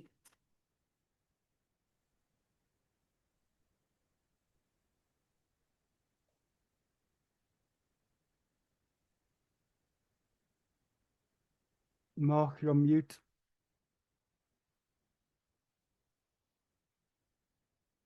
Mark, you're on mute. Mark, you're still on mute. Mark. Sorry, yes, my mistake. So thanks very much for that. I'm trying to be well behaved by muting and then I forget to unmute. So thank you very much for that. Really interesting, Louise. It's going to be Darren Charles next. Can I just check whether we're still needing to do research and capacity building in ARC2 or research and inclusion and public involvement, or have they already been covered? They've already been covered, Mark. That's what I thought. Okay, so just one more presentation, which is Darren Charles on engagement and collaboration, and then we're going to go into our breakout rooms again. So we're doing really well here. We're going to catch up pretty well. Thank you. Darren. There's just one slide from me, and I just wanted you to think about the collaboration and your preferences for communications. So the 3 questions are on the left and all the answers to them are on the right. And I just want you to either email us or put in the chat or put onto the Padlet what your preferences are. Obviously, if we've got 81 organisations, public advisors, staff across HEIs and other organisations, we've got to make sure that we're getting the right messages out to the right audiences at the right time. And these are the stakeholders, these are our tools, but we're the comms team to facilitate what the collaboration wants. You're the ARC. So for us, we want the answers to these questions using the selections on the right. That's really what we'd like from you.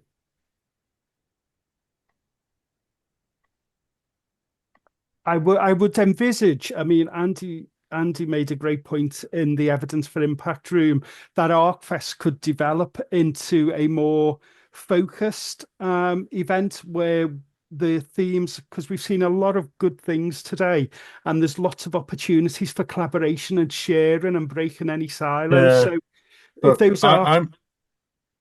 I'm quite keen that we revisit the potential for the face-to-face hybrid ARC meetings to reintroduce theme meetings, because I don't think we lost those, and I think it's a more time-effective way of people actually meeting face-to-face or hybrid and actually discussing the work in real time and getting engaged. So if people think that's a good idea, put it in the chat. If you think it's a bad idea, tell me why and how we should do it differently. But yeah, I agree.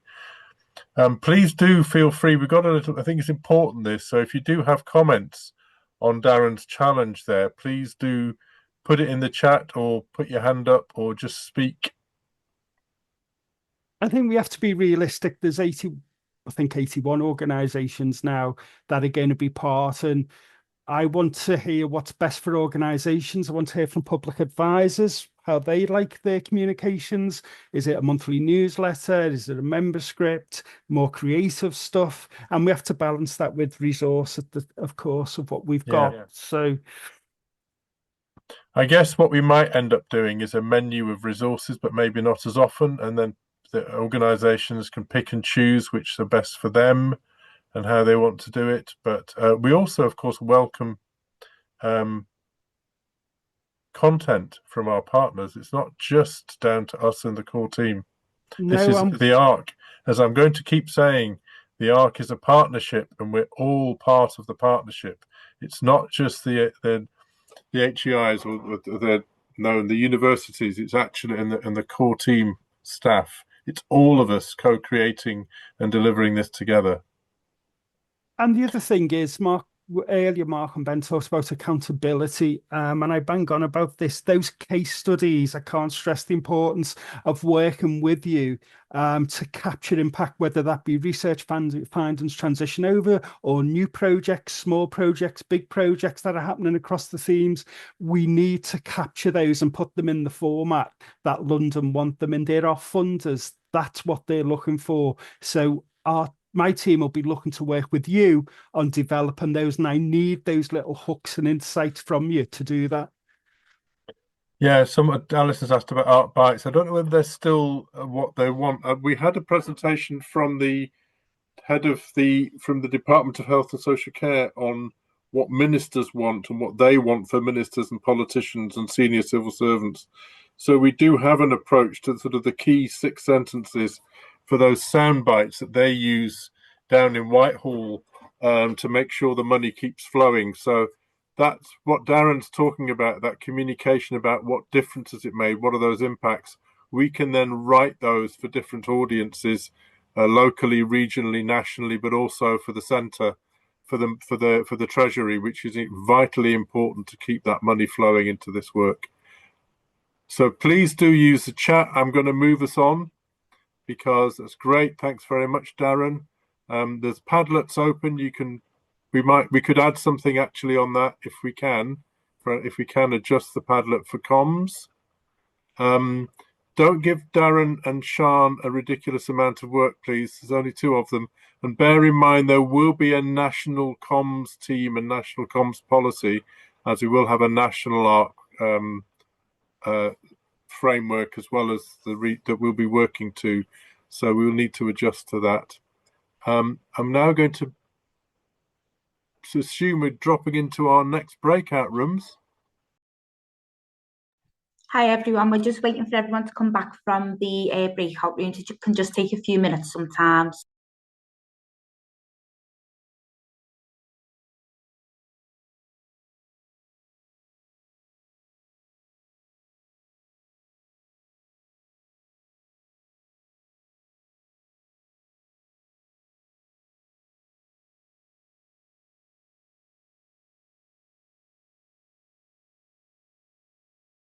And he remembers to unmute this time. Hello, everybody. Welcome back. We're doing really well here. We've still got over 100 people in this meeting, so thank you very much for all your perseverance with this.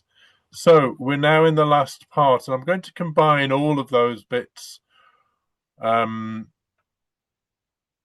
one session. So we will finish in half an hour. So in the next half hour, I want to look at what do I do with my idea for ARC 2, and what will we take over from ARC 1, and I'll briefly talk to those. I don't have slides, I'll just briefly talk to that. And then we can open that up quite quickly into a wider discussion, which I'll try and summarize at the end. So, what do I do with my idea for ARC 2? Well, as you've heard today, we are a prioritized network. We do have our priorities indicated centrally, and when we put the bid together, the priorities were clearly laid out in the guidance, and we have also checked those out locally. So this isn't, ARC won't be open to everything because we can't possibly manage and deliver across everything and everywhere. We will need to have that focus, and that you will see from what's on the website and what we publish about the themes. The focus of the themes is fairly clear about where our areas of expertise and interest are. So what this ARC does will be relatively clear, I hope, to colleagues about where we're looking for collaborations, the work that we're doing. We're also looking, I hope, to be able to signpost colleagues where it isn't something that we're doing, but where another ARC is working in that area, that we can signpost them to another ARC to contact and talk to and see if there's a piece of work they can collaborate with. I will stress the ARC is a partnership collaboration. So how do I get my idea? What do I do with my idea for ARC 2? One of the things is to find out who else is keen on that idea, who else is interested, who else wants to get engaged, whether that's other organizations, other partners, other people in your workplace, whether they're public experts, practitioner experts, which academics want to get involved, and we will help you build that initial group. But that's really vital. And then the next stage, if there's enough enthusiasm and groundswell and it looks like it fits with the theme and the theme knows it's coming, then you would go on to do the Health and Equality Assessment Toolkit or equivalent. That's why we have the forequity.uk website to help you start from the very outset, make sure that that co-production, that public involvement, those equity issues are explored by the group to see if the idea has legs, if it can become something that we can absorb. And the theme will help you pull that together and do that. So it will be an early contact with what you think is the most relevant theme. They will take you through the process. But those are some of the underpinning expectations that we have as an ARC, because this is about collaboration, it's about health inequalities, it's about co-production, it's about capacity building. And so all of those things will be explored.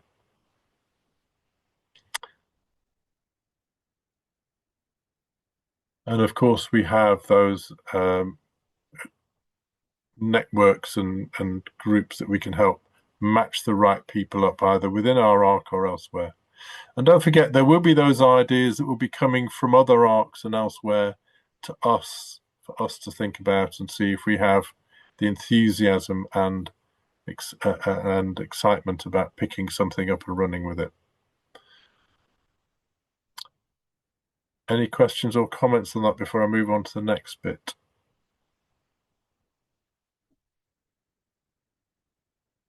I didn't see any looks of horror from my colleagues on the ARC senior management team, so I don't think I said anything out of turn or unexpected. I always keep an eye on Ben in case he starts to look, what are you talking about? So at least he's laughing, so that's okay. So what will we take over from ARC 1? What we'll take over from ARC 1, I hope, is our areas of excellence and expertise, our partnerships, our relationships, our friendships, the sort of the social aspects with a small s of ARC, the communities of practice that we built, what we call in ARC the connected research communities, the collaborative co-production approach we have of bringing all those different voices, those different experts, whether they're the public or practitioners or academics, together with a common purpose. So that's one of the things we bring over from ARC. We bring over those well-tried, tested and evaluated and evolving structures and systems, and we're always looking for ways to improve and hone them, but we have a lot of things that we think work fairly well, and the panel thought works pretty well, and they like the way that we want to do things, so we'll take that across. We will also take across our research that's ripe for implementation or that still needs more work, and you've heard already today about how we're going to look at those ideas, and we're looking for colleagues who say, you know, you were doing something on X, well, is it ready yet, and can we do that, because we've got a problem. Andy was talking about the races and the races, which look at economics, and how we can identify an area that we want to explore within our priorities to see, well, what is the current evidence? Are we ready to go forward for implementation? We've got some really good examples of where teams have done that from our member organizations in this ARC, and they've identified something that we're going to do which actually might not be a good thing to do when they look at the research, or when they've been looking at a particular problem and they've gone and looked at the research and they've changed the way that they work and saved time and money, or done something in a much more cost-effective way than was currently being done. So all of those ideas, some of them are ripe for us to share with you and say, would you like to get, so for example, the training for nurses on how to recognize death and how to get that training much more quickly and using modern technology, and how to spread that across an organization such as a trust much more quickly, and for them to be able to do that more confidently saves enormous amounts of time and money, and gives a much better service to grieving families when all of that process is managed much more quickly. We've got a whole host of ideas that we've come up with, the games that have been developed in dementia, lots of the stuff that Ben was talking about with the Citizens Advice Bureau, all of that work in public health. So lots of things that we're looking to colleagues to say, we would like to implement that, and then we'll match up a small number of organizations to do that. We'll test it out, and we'll take it on to the innovation network and other ARCs to spread at scale nationally, so that we can be helping lead that change that we've been talking about today. So I'm going to shut up now, because I think that gives you a flavor and hopefully pulls together what today has been about, and open this now up for wider discussion. Lots on the Padlet, thank you for that. The stuff in breakout rooms leads may want to talk about what's been happening in their breakout rooms. Whatever you want, just wave your hand about, and I'll try and share it. And if other people see I've missed somebody, shout them out, please.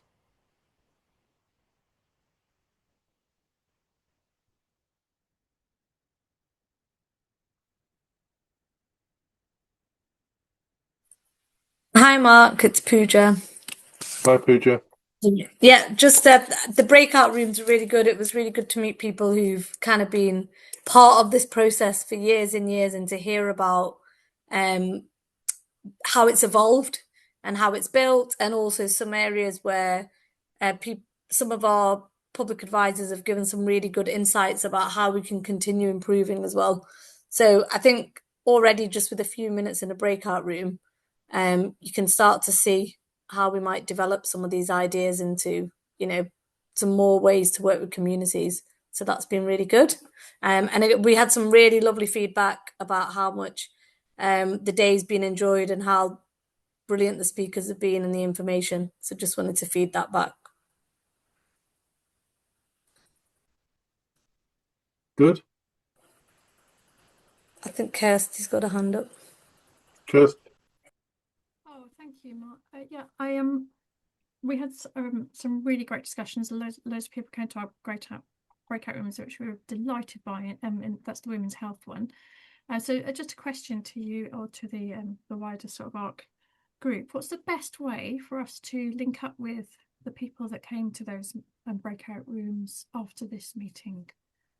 Because we can see there's a lot more. Well, I'm assuming what we'll do is those people that came to those breakout rooms have expressed an interest in that theme, presumably, or that topic. So as those groups start to come together between now and April, if they're holding meetings, we would circulate, unless anybody doesn't want them to be circulated.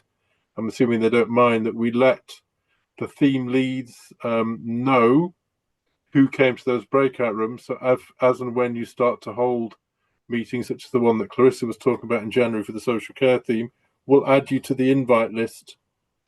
And if you want to be on an invite list for any of these themes going forward, if you pass your names to the general email that's in, sorry, chaps and chapasses for that, but the ARC Northwest email link that we'll put in the chat just now, if you're interested in coming to one or more of the themes or work streams or want to be linked up with them, then let us know and we can make sure that you're added to those invite lists. I mean, we'll send out general comms anyway, but it's nice to get a targeted email that says, "Hi Jim, I notice you're interested in a particular thing. We've got a meeting on such and such. Are you able to come along? Let us know and we'll send you the invitation." They'll probably all be virtual. There might be some face-to-face opportunity too. We'll have to see how it works best. I think that's one way. Kirsty, did you have any others you were thinking of? We can have discussion for as well. Yeah, I guess it's that thing about having access to people through their email addresses, so that we could have an email group network that we say, you're very welcome to this. And there's always time to join later. It doesn't mean that you, because you've not done it now, you can't do it ever. One of the exercises we did between submitting the bid and the interview was we went to all the partner organisations and asked them to nominate practitioner experts to be part of our themes. And we have anything from 13 to I think 30 across the different themes of organisations who've nominated people with a particular interest in themes. So if you're already on that list, that's fine. You don't need to re-add. But if you're not, or you think you haven't identified your interest, or your employer hasn't identified your interest, your lead, then please do let us know and we'll get you involved. Would that be sent out in a comms message, do you think, Mark? Or yeah, we'll do that. Thank you, Mark. Cheers. Yeah.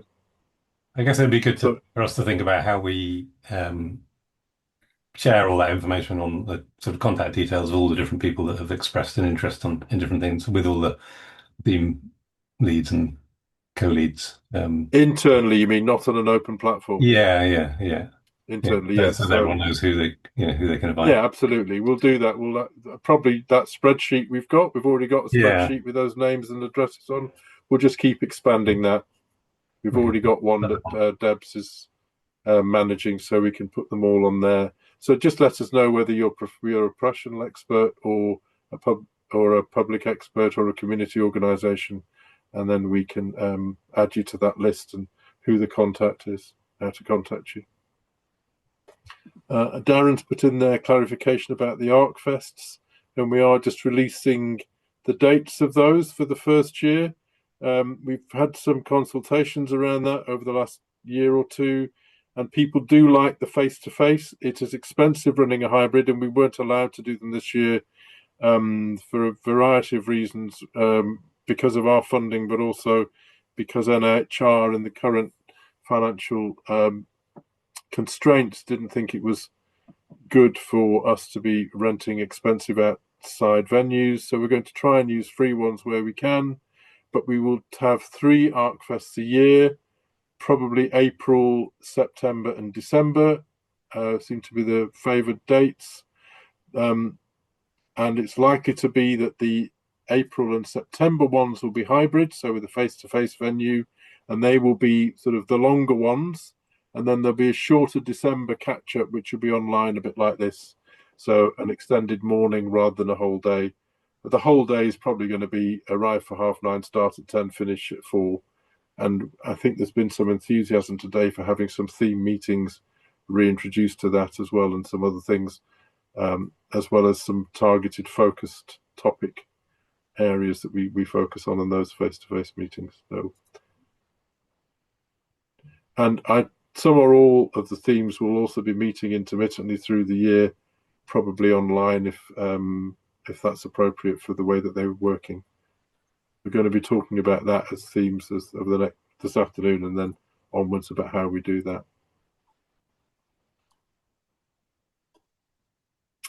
And as Darren said, we're going to look to having a legacy website so that all the ARC work will go forward.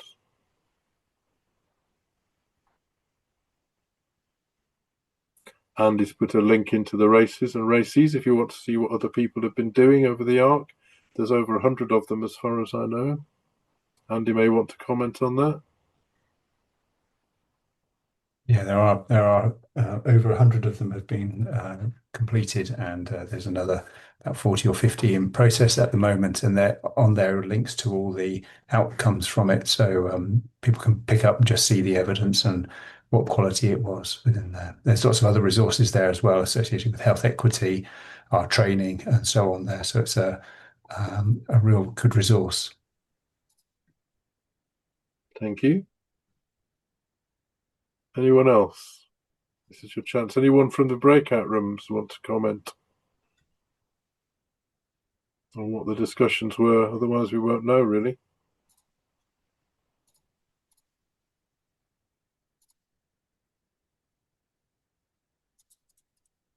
Tracy, do you want to talk about the women's health theme and what happened in your breakout room then? Yeah, excuse me. I just put a quick message, a quick call out in the chat, but I think we had such a fantastic number of people come along and talk to us about things that mattered and important to them, and many of which are covered by the umbrellas of our themes. So women's mental health, not separating that from women's physical health, thinking about the life course in health, the focus on maternity experiences and positive support within maternity care. And Dorcas highlighted the current campaign for against violence against women and girls and her previous roles in FGM. So there's a real sort of a broad set of interests, and I think that speaks to the breadth of the theme, because it is, you know, women make up half of the population, but we really need people's help, I think, along the way with focusing, with making sure that we really understand what's needed right now, what the priorities are. So the prioritization exercise will be so important. So just want to encourage people to come along, stay with us and help us direct our energies in the place. That's great. Thanks for that. I think if it's not too cliched, we live or die by the collaborations. Absolutely. And if we don't have the collaborations and the enthusiasm and the engagement of our partners and the public experts and the communities that we're wanting to contact and work with, then we will be much more limited in what we can achieve. And we hope that it's worthwhile and satisfying for you. And there was certainly enormous enthusiasm over the bid when we're putting it together. Our job, I guess, but it's a collective job. It's not just down to us, me, Ben, and colleagues. It's down to all of you as well, as leads in your organisations, to keep that momentum going and let people know what we're doing and how to get involved and keep that enthusiasm going. I see that some of our colleagues are leaving, so just to remind you that the social care theme has a meeting in January and we'll be picking that up. So that was mainly what we were talking about, and picking up some of the comments in the Padlet. Public health, long-term conditions, any of the work streams, evidence for impact has spoken, but what about analog to digital? Anything you want to highlight that's been come out in your breakout rooms? Yeah, I suppose one of the really big things that came out of the first breakout room was ensuring that we aren't overly focused on certain like HRCs and things, and we are aware there are other more well-established networks that exist that we should be engaging with. And then a couple of important topics people raise, so things like food security, economic inactivity, things like that. Don't know, is there anything else to add? Yeah, That's good, there's thanks. loads of really good ideas. We've got about 4 research collaborations already kind of coming out of this meeting. Yes, it's going to be difficult to hopefully we'll be over it. It's going to be the challenge of actually narrowing it down rather than broadening it out. Yeah, and delivering against all the. That. And sometimes we will have to hold things back and concentrate on 1 or 2 quick wins to get things rolling. Because one of the things I think is important to learn about how this works best is getting that balance between getting a project up and running that's relatively straightforward so that people can see that they can get something out of it and how it works before moving on to the more challenging ones. But also keeping that balance of a mix of implementation and research into internships, PhDs, etc., across themes, and keep it. But we very much need to be theme linked, even if it's cross theme. That it's for people to identify and to report through and have presentations from the interns, the PhD students, the partner organisations about what they're doing.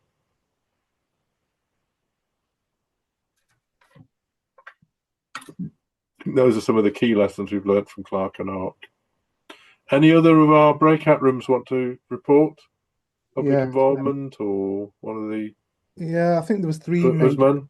Yeah, thanks, Mark. I think there's 3 sort of key things that probably came out of there, which was one about how would we develop the partnerships and engage with partners, and then similarly industry collaboration and how that would happen and what would be the mechanisms behind that. And then the other one, which was really important, was about sort of rehabilitation within the theme and scope for work in rehabilitation. I think those were the 3 points that I picked up on.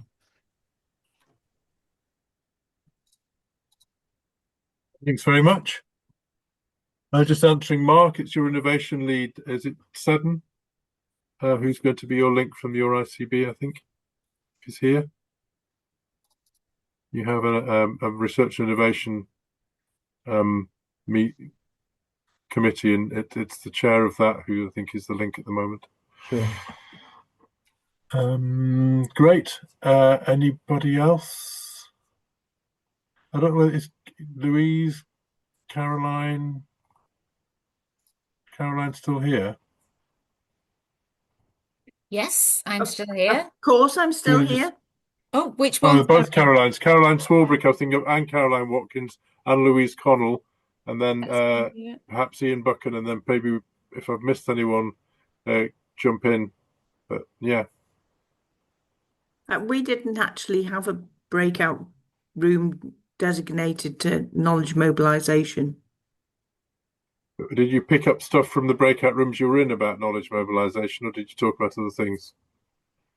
I think there was we talked a lot about prioritisation. In the workforce one, we talked about